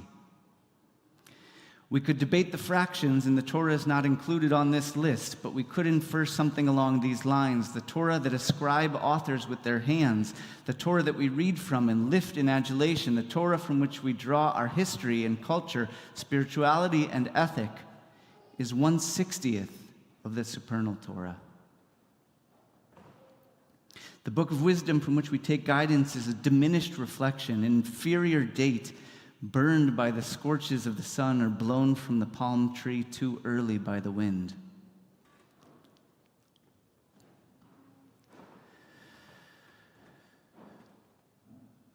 The supernal Torah will always be a projective endeavor. As consciousness unfolds and cultural circles of compassion widen, the letters of the imagined supernal Torah will morph and bend like flames. The imagined scriptures always steps beyond the place to which contemporary ethics have evolved. But in our best guess at what the law of a supernal Torah might be, we pull spirit closer to God's dreaming of what life is becoming. In a moment, we will imagine the dialogue between the 2 books, the Torah composed in the 5th century or so BC and the supernal Torah as we dream it in the year 2024. But in one final source, the most prescient of the texts we've gathered, the Kabbalists make the demand for a radical spiritual act in times of crisis. The text appears at the opening of one of the most significant Kabbalistic treatises, the Idra Rabbah, where a group of Kabbalists under the guidance of Rabbi Shimon Bar Yochai, the pseudepigraphic author of the Zohar, gather on the occasion of spiritual crisis. They are tasked with repairing the face of God, which is threatened with disfigurement. In the course of the mystical gathering, each of the rabbis present verses and their accompanying interpretations meant to sweeten, beautify, and repair one of the aspects of God's face. The channels of her or his white flowing beard, God's nose and lips, her forehead and eyes. The book begins with mention of our supernal Torah. Rabbi Shimon opened and said, "There is a time to act for God. They have violated your Torah." Why is this the time to act for God? Precisely because they have violated your Torah. What does it mean they have violated your Torah? This is the supernal Torah, which would be negated if this act of repair is not made. In moments of crisis, a radical act becomes necessary. The moment we are living will be written into history as a moment of unprecedented crisis for Palestinians, for Arabs and Jews, for the descendants of the Nazi Holocaust survivors who became perpetrators of an evil that a new generation will remember as their Holocaust. For a world which watched the first live-stream genocide and did not muster the collective power to impede the machinations of the capitalist, white supremacist, industrial war complex. The moment demands more radicalism than imagining the burning of an old scroll. Aaron Bushnell sacrificed his body, his life. If not for the ways in which the act would be misconstrued, the hatred and violence it might incite, belligerent accusations of anti-Semitism, wouldn't it be appropriate at this moment to actually sacrifice a Torah? For the sake of the continuation of the supernal Torah, for the sake of solidarity with all of the Jews and non-Jews with whom we pursue collective liberation, we would burn one embodiment of the supernal Torah's lesser reflection, which has become corrupted by fundamentalism, trauma, and racism. In the act of burning, we free the verses of the text which have grown too distant from their upper worldly parallel. To perceive more astutely the ethical, spiritual revisions to the sacred text that we each calculate silently to ourselves in the process of grappling with the gaps between ancient and contemporary ethics. Let's envision the dialogue between the two scrolls, worldly and supernal.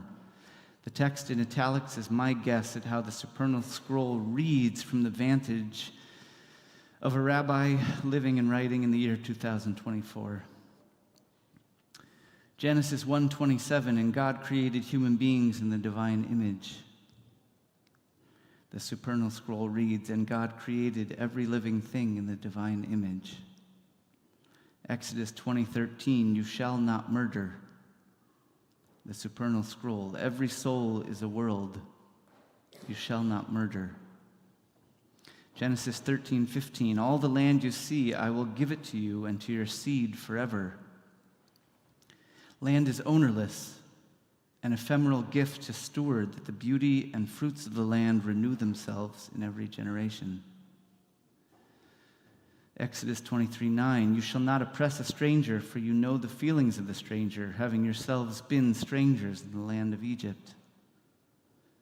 You shall not oppress, for in the world the soul is in exile from me, strange and afraid, you are to care for all souls.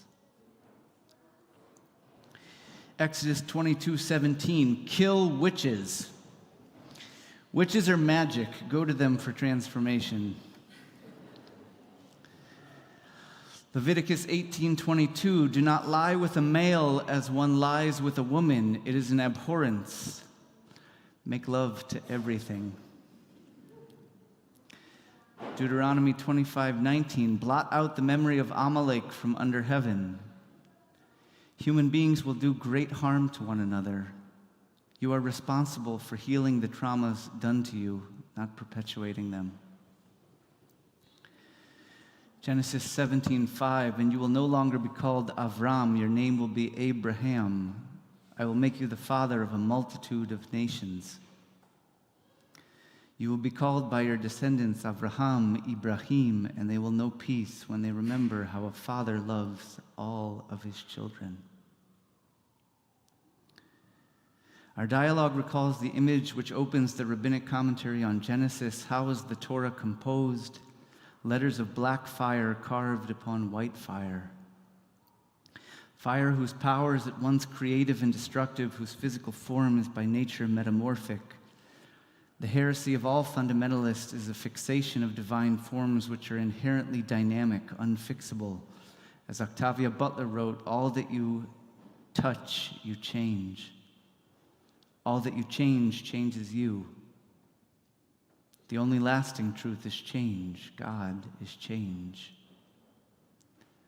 What the tribalists forget for the sake of their own nationalist project is that the Torah, which they claim as word of God and deed to the land, was understood by the tradition itself to be a flawed human attempt at channeling divine wisdom, which demanded incessant revision that it not become a calcified monument to the deficiencies of earlier ancestors.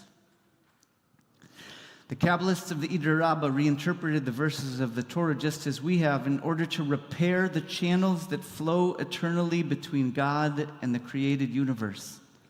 The divine face is a reflection of how we see each other. This is the radical means of repair hidden within the seemingly anthropomorphic image of the divine face. The white hairs of God's beard are the channels stretching invisibly between the source of spirit and matter, which manifests in the face of all human beings, enemies, and kin. The repair of God's eyes demands healing the ways in which we are unable to see the divine in those we perceive as other, and the suffering we refuse to look upon to perpetuate that partial blindness.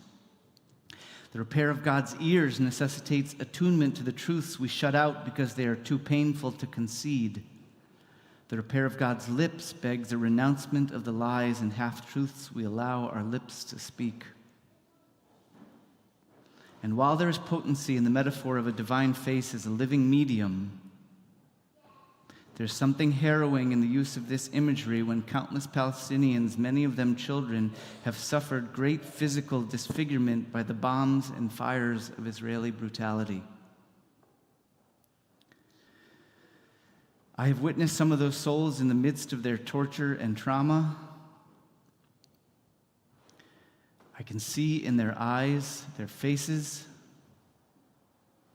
and I have witnessed some of them in the near thereafter missing limbs, faces forever changed, bearing undeniable beauty and freedom. They are planted firm in faith and the justness of their cause, and no bomb can disfigure that beauty. There is a face behind the face whose true beauty is born of commitments to compassion and justice.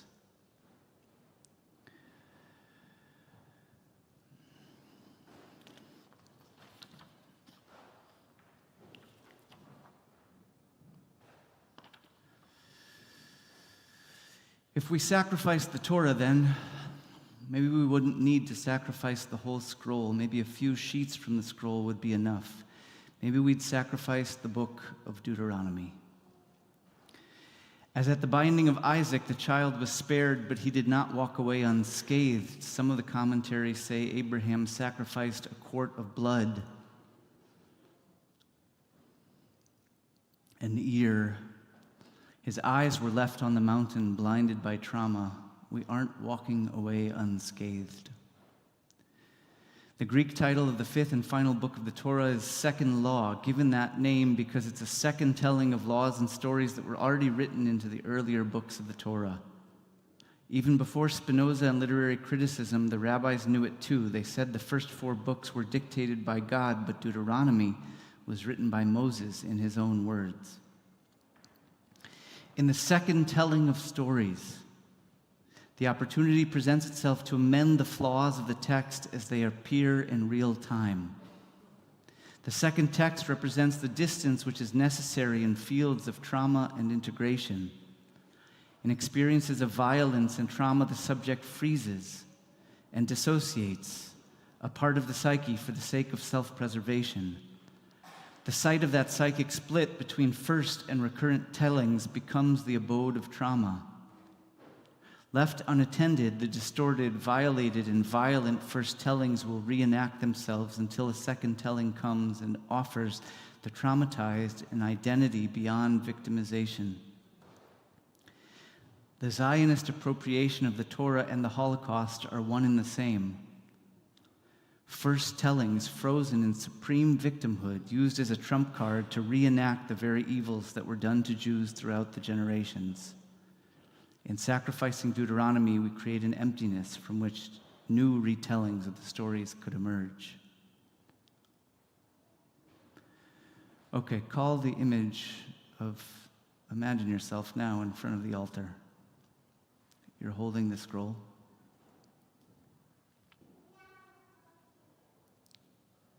beautiful to hold the scroll. It feels like holding a child. You're holding the inheritance of generations, thousands of generations, and all that they suffered, and how that suffering created undescribable beauty and wisdom, and undeniable pain and loss and confusion and fragmentation of the Jewish mind and heart, such that now we're a mixed bag of beauty and wisdom and brokenness that has enacted itself in horrific violence that ruins the soul. It doesn't ruin the soul to be the oppressed. It doesn't ruin the soul. The soul remains beautiful. But to slaughter in those kind of numbers ruins the soul. When you are ready, the sacrifice awaits you. I'm going to make mine now. There are 10 or 100 fine souls around me, friends and fierce pursuers of justice. Some are Jewish, some are not. We stand quiet in a circle. I have brought an oud and the songs of mourning. I sing over a dear friend whose body lays before me just before we return them to the earth. We sing. We unbind the sheets of the scroll, cutting the sinews, and then we lay the sheets over the fire one at a time and watch the flames burn through the parchment, the licks and letters joined in the colors of fire. The letters ascend in light, leaping from the scroll even before it burns. We call on the ancestors and speak something like these prayers. May the scent of the offering move the great heart of the world from silence to compassion. May it reconfigure the divine face and return their beauty. May the souls of all the children who were slain know peace. May the unspeakable evils unleashed by the hands of men flee at the great beauty of acts of ineffable love and kindness. May they go out through the portal of the sacrifice of the Torah and never return. May the children remember that everything created is created in your image. Amen.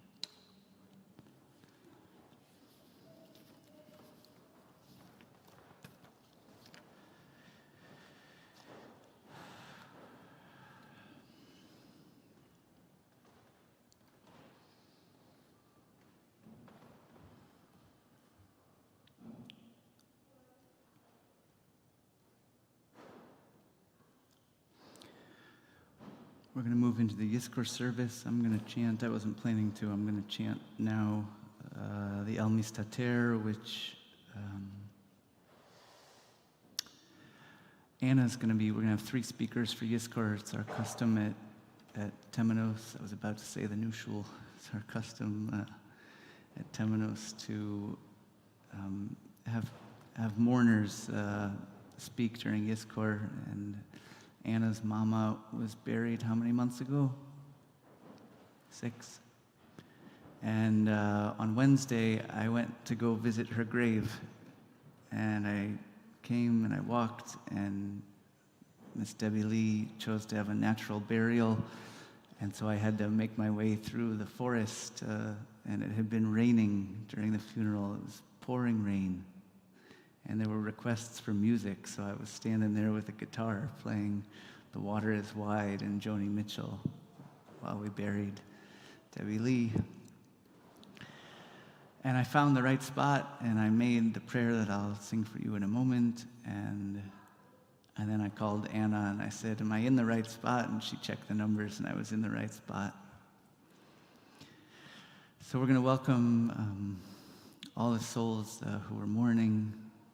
We're going to welcome parents and grandparents and cousins and uncles and people who left the world peacefully and people who did not leave the world peacefully, people who left the world in suffering.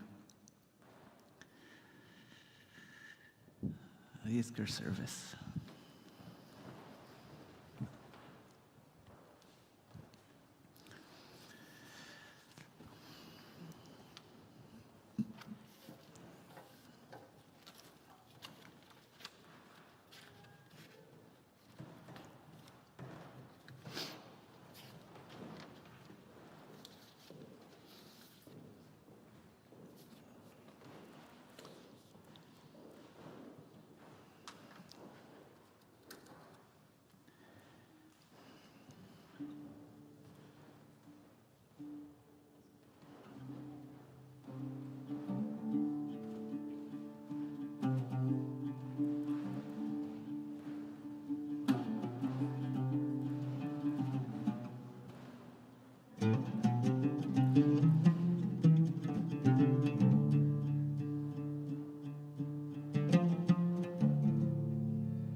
Excuse me.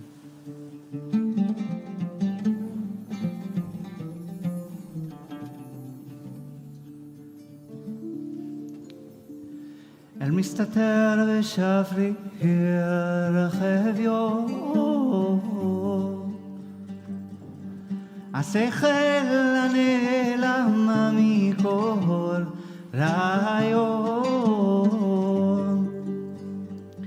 עילת העילות מוכתר חתר עליון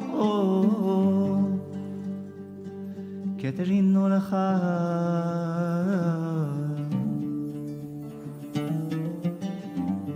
אדוני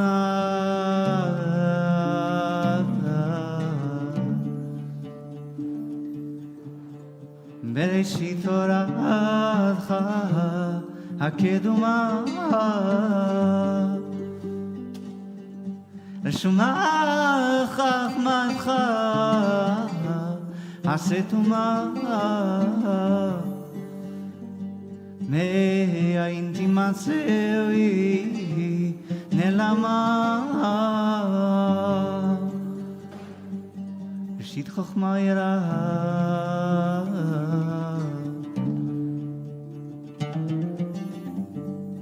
אדוני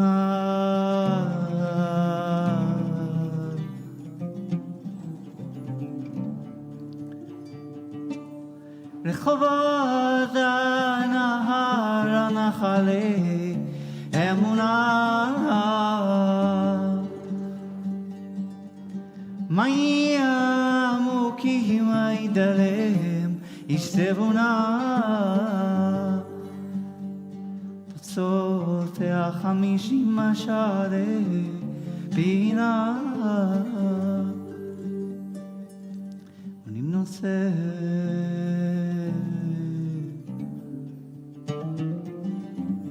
אדוני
It's our honor to welcome a new friend, Samara, to share some words to open Yizkor.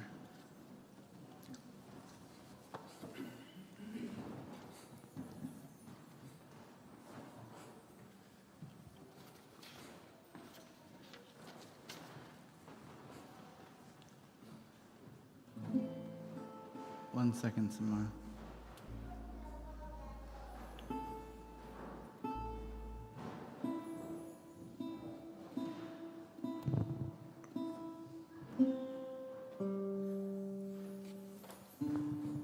Thank you, Samara. How about now? Better? Wait, you requested a bed. I'm going to make a bed.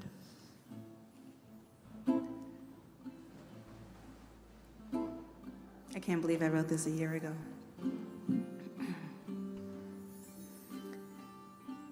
The children are always ours, every single one of them, all over the globe.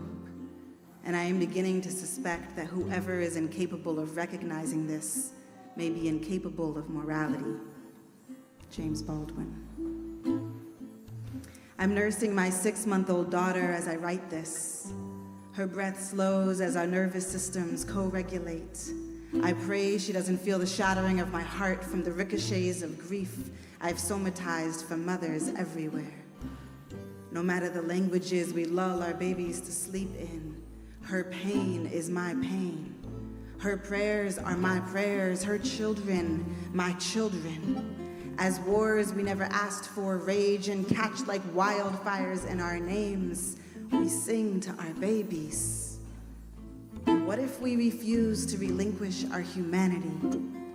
What if we believe that history is a collective project and that we, with our mouths wide open and our hearts to the sky, can sculpt the scriptures that become our future's memories? My grandmother raised me to taste the freedom songs she sang with her sisters in Auschwitz. She spared me no details of the chambers and skeletons and eyes of soldiers no older than boys. She was younger than I am now then. She knew survival, loss, adaptation, trauma, and war. Her family hid behind a wall in their Warsaw ghetto apartment. Her father was sick. His worsening cough gave them away. They shot him, execution style, in front of his daughters as they took them to the camps, their grief flooding the floors of a home they would never return to. Any time you leave, she would tell us growing up, take your passport. You never know if they'll let you return. I remember tracing the numbers on her arm as a little girl, reckoning with violence, hatred, murder, forgiveness, trying to grasp it all as I memorized her tattoo with my fingertips. And I think about the days she didn't die by the weight of a trembling finger on the trigger pressed against her temple. Solile shifts in her sleep, her infant instincts inching her closer and closer to me until we are braided limbs and rhythms and heartbeats. She looks like her father, and his father, and his, who left when he was born back to Jamaica. My daughter's grandpa spent his summers picking cotton on the plantation where his grandparents were sharecroppers.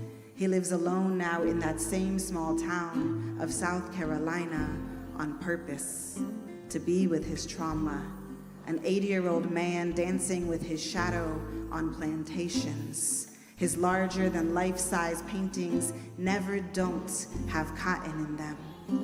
I draw along the delicacy of my daughter's Black Jewish body on my breast and pray that her wingspan will transcend the weight of centuries of persecution and survival on both sides.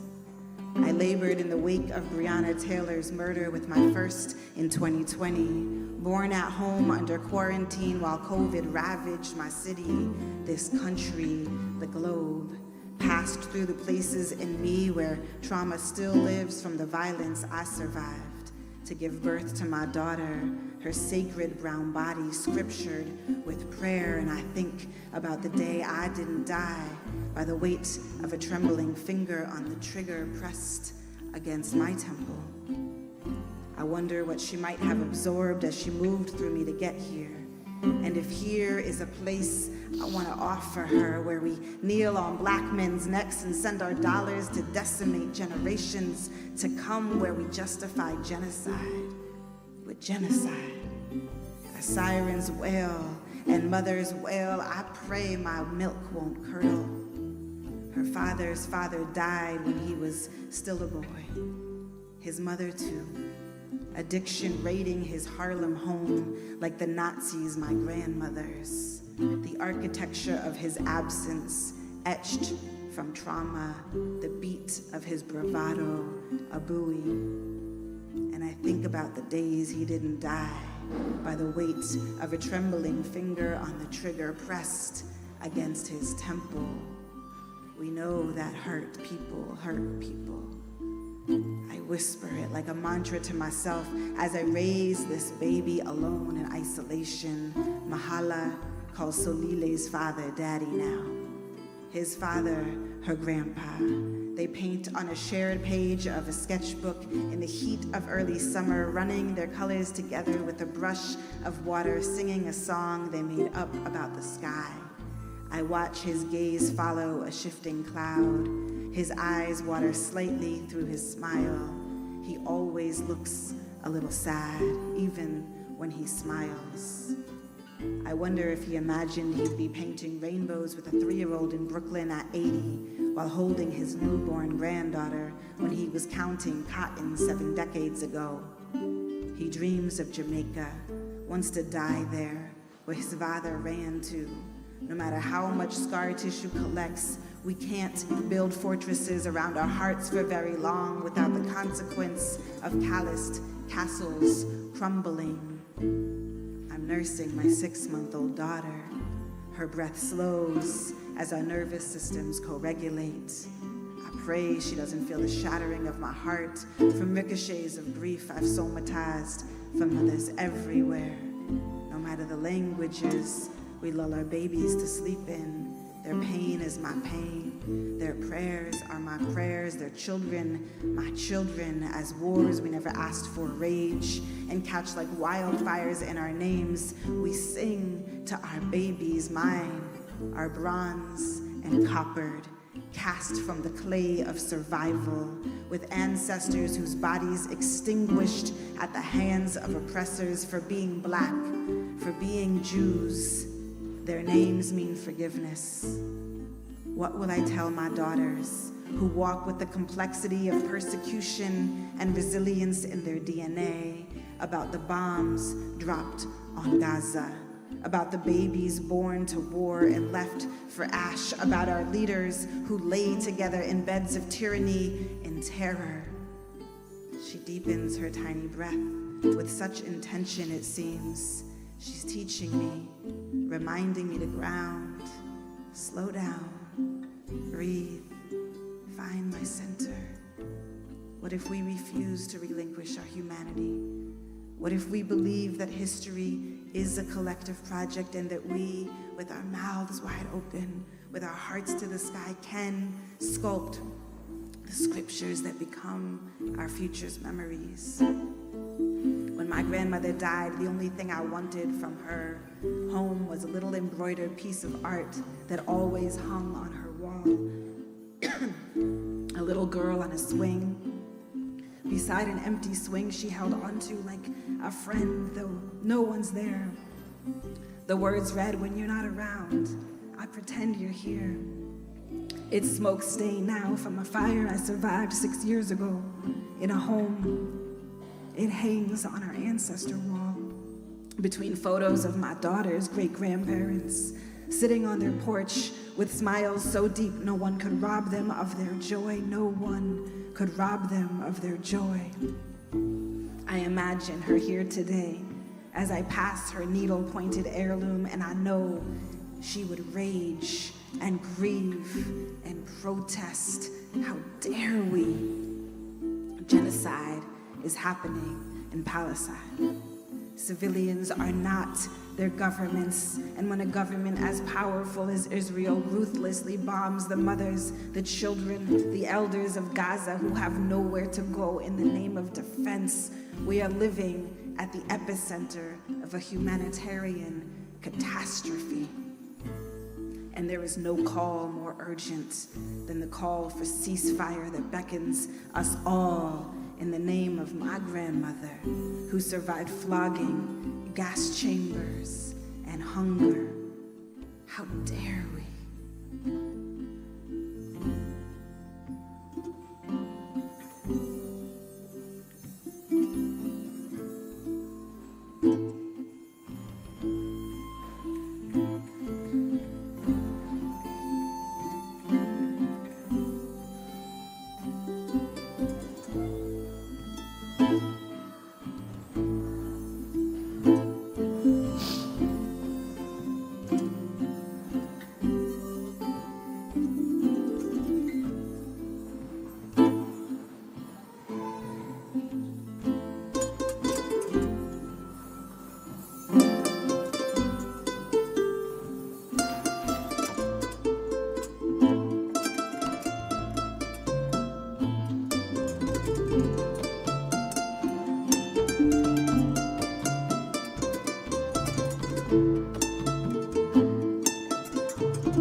It's my honor to invite up Matthew and Nadia.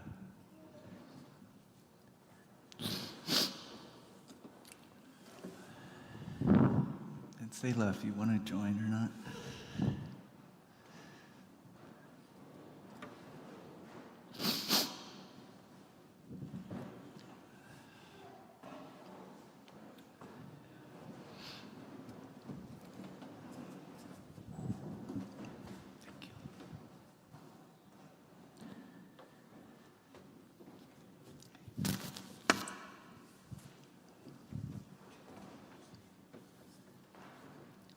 Him first, and then you, I think so.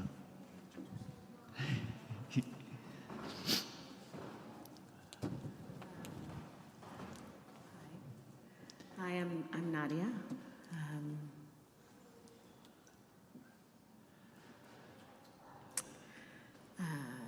This is our first New Year without our son who passed away in January. So, thinking about how to hold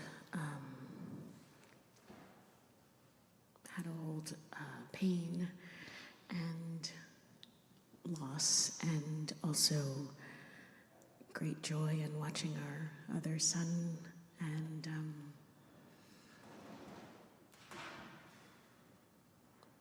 holding hope for our child and children everywhere.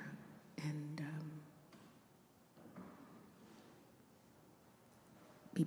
people keep saying things really casually about how the world is on fire, and I've been thinking a lot about what do you do when the world is on fire? And the only thing I can think of is creating space, boundless space for love and joy and pain and all of it.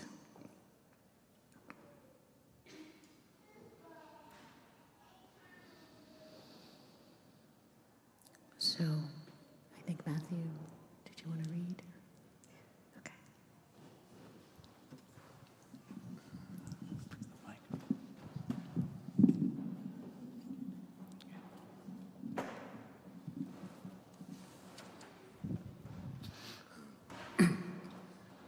So I want to thank the rabbi and everybody for having us here, and thank Nadia, and thank Selah.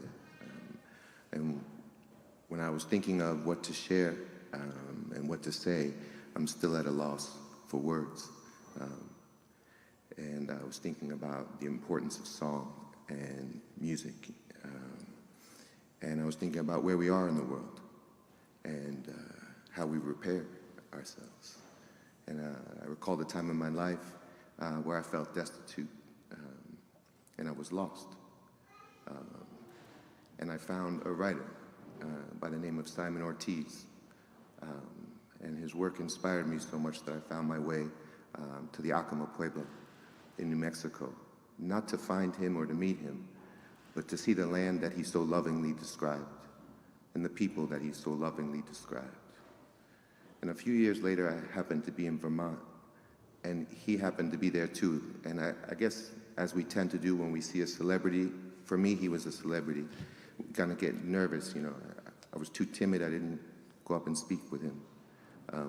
And someone must have said to him, hey, this guy is a fanatic, you know. He's like what they call like a Swiftie for Simon Ortiz. And he came over to me and asked me to start taking walks with him. And I spent about a month every day taking walks in the hills or in the mountains of Vermont with someone who I had revered simply because of his words and the strength they had given me. And I have over and over again throughout my life returned to this passage or to this prologue, and I thought it would be the most appropriate thing in the spirit of music, in the spirit of the power of song, and thinking about even in the dark times, there is music. Even in the darkest times, there is song. So this is a prologue, and I'll just do my best, you know. There is a song which goes like this. Let us go again, brother. Let us go for the Shawana. Let us make our prayer songs. We will go now. Now we are going. We will bring back the Shawana. They are coming now. Now they are coming. It is flowing. The plants are growing. Let us go again, brother. Let us go for the Shawana. A man makes his prayers. He sings his songs.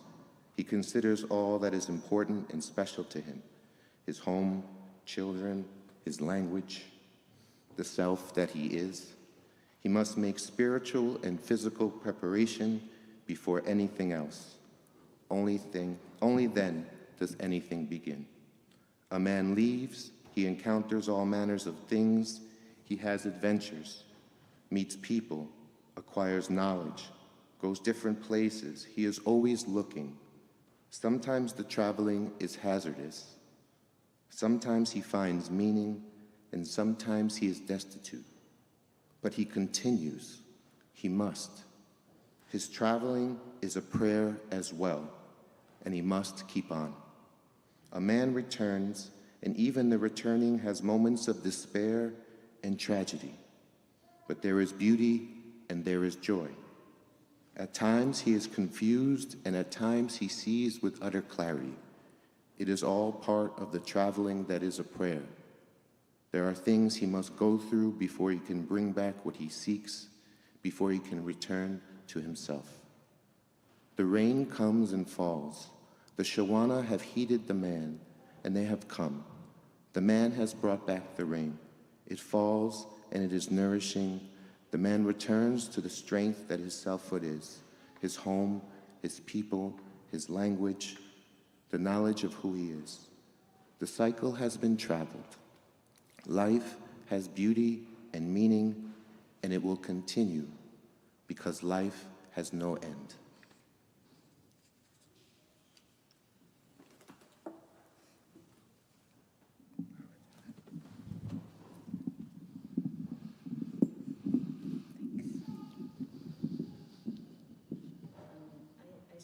I sang this song at my son's bar mitzvah this spring, and I thought maybe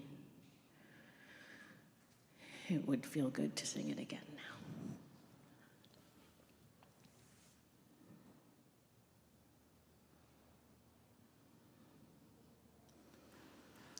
By the waters of Babylon,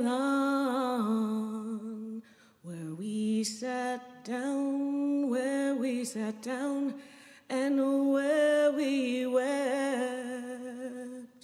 when we remembered Zion, by the rivers of Babylon,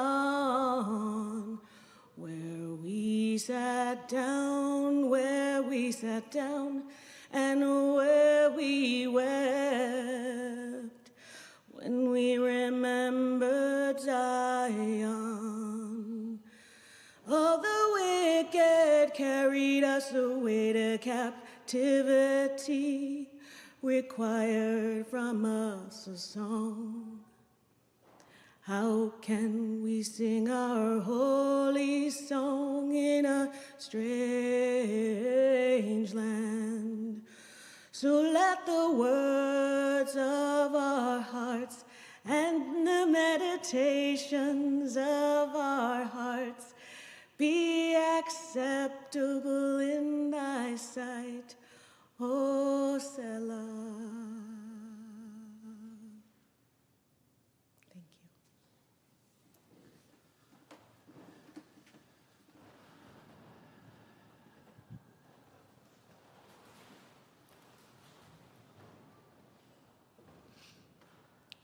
Thank you, Matthew. Thank you, Nadia.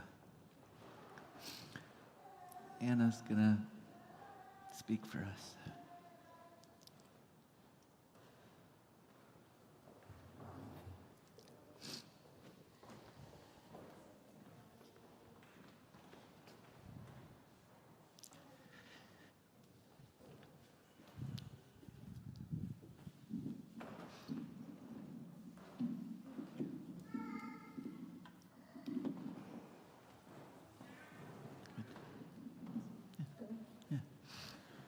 Hi. Zach asked me to talk a little bit about his friend and my mom, Debbie Lee Cohen, who passed away this April after having cancer for 9 years.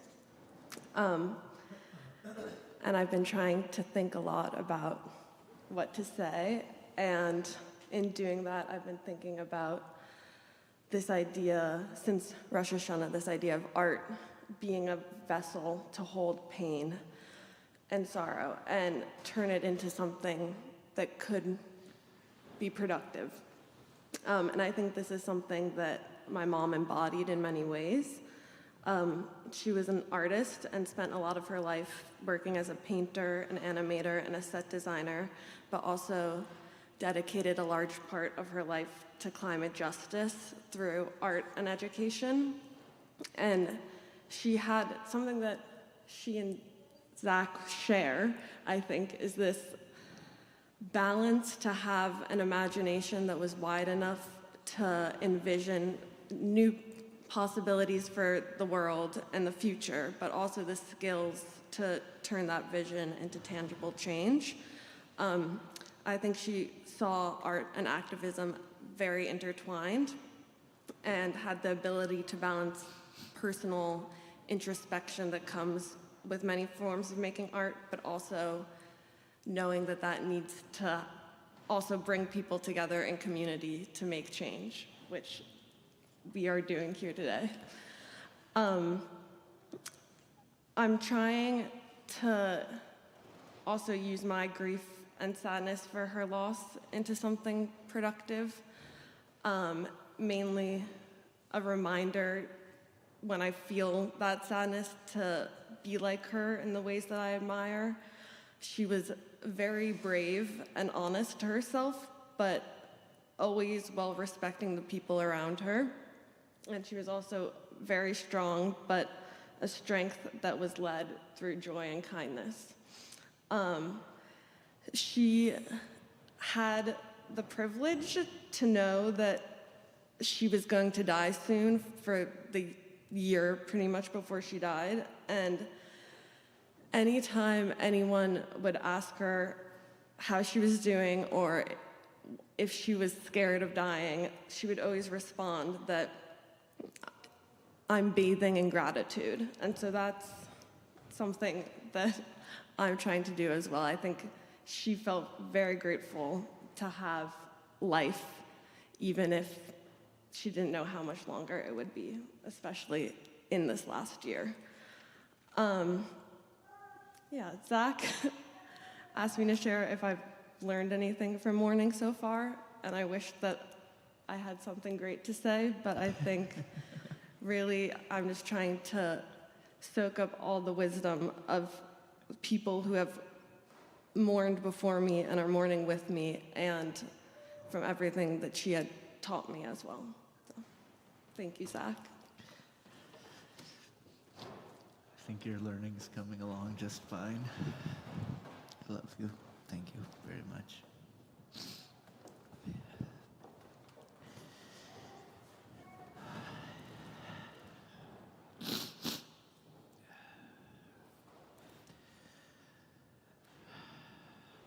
So let's take a few moments to welcome the spirits and energies and the memories and visions and the sounds of those that we're remembering and calling in.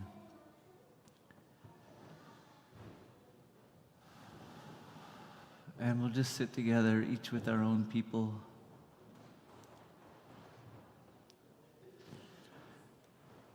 The mourning is always, it's always a mixture of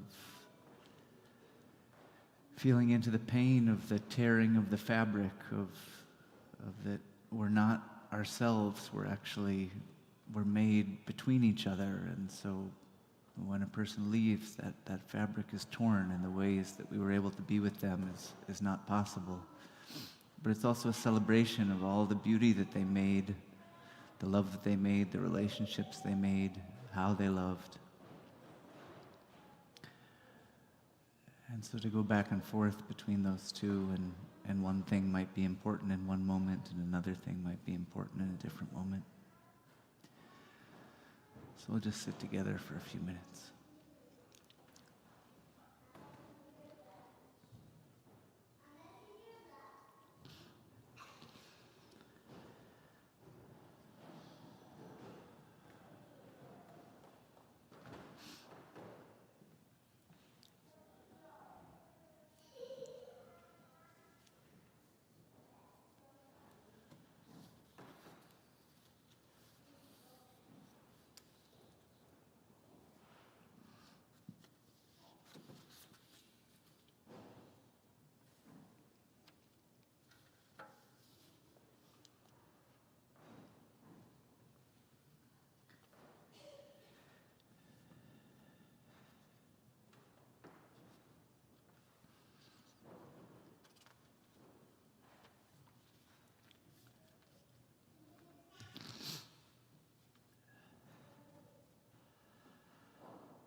Let's recite the Mourner's Kaddish together on page 21.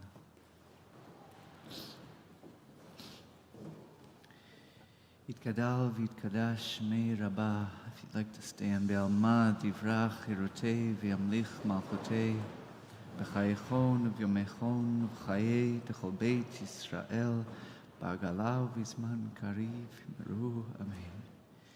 Hey Shmei Rabbah m'vorach le'olam l'almei almaya יתברך וישתבח ויתפאר ויתרומם ויתנשא ויתהדר ויתעלה ויתהלל שמי דקודשה בריחו לעילה מן כל ברכתה ושירתה תושבחתה ונחמתה תאמירן בעלמא ואמרו אמן. יהי שלום רב מן שמיא וחיים עלינו ועל כל ישראל ואמרו אמן. עושה שלום במרומיו הוא יעשה שלום עלינו ועל כל ישראל ואמרו amen. May great peace flow like a fountain. May the channels between worlds always be open to you when you need them the most.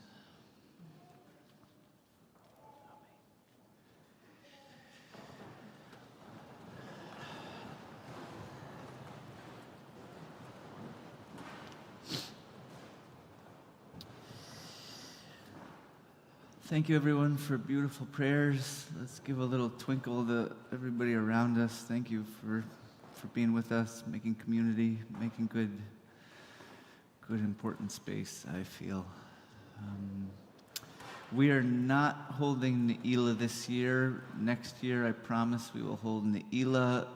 There's a Yizkor and concluding ceremonies happening in Grand Army Plaza with JFREG that is where I would be if I was going to be, so that's where maybe you want to be.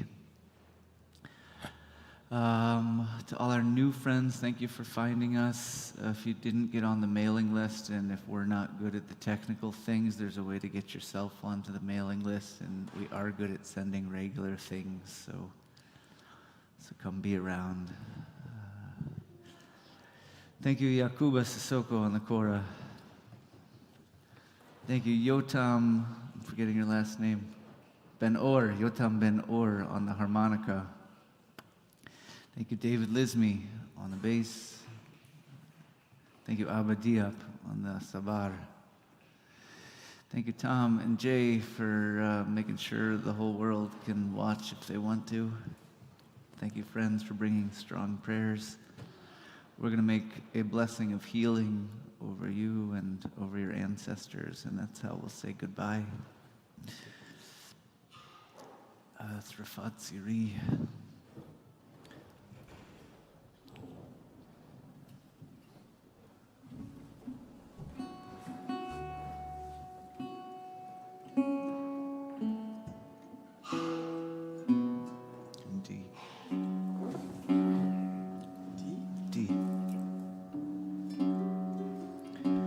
We're at about 12 years or so of making music, and the first 1 or 2 or 3 or 4 or 5, it was always like, oh, we need more rehearsal. We need more rehearsal. I wish we had time to have more rehearsal.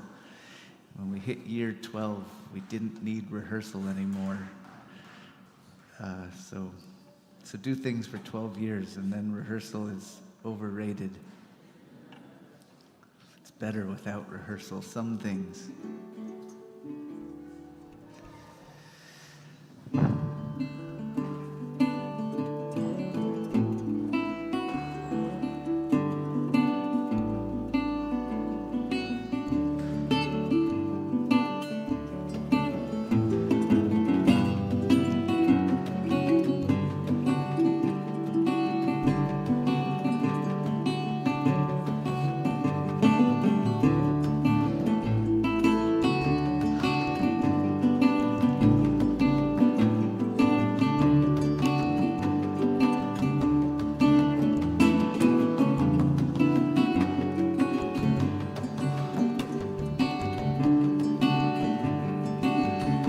Fatsiri el neman ki at rofa uman al Rosh char shivatzeh koach lenafshi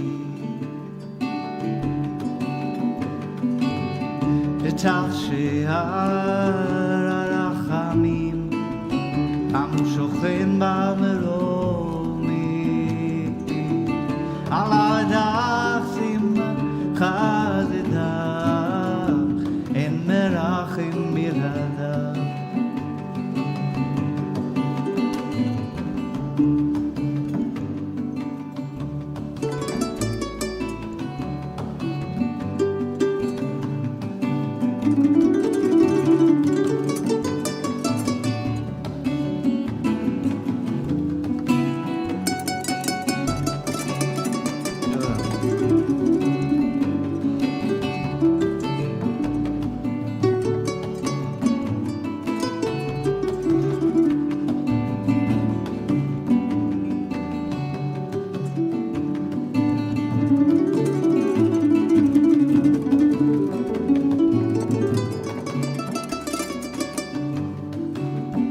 El chayr tzet tefilati ushal ezrati b'melad rod keraleam ben agvira.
Last one, Kuba.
There's plenty of hours left, so take a little rest and then go do some more praying.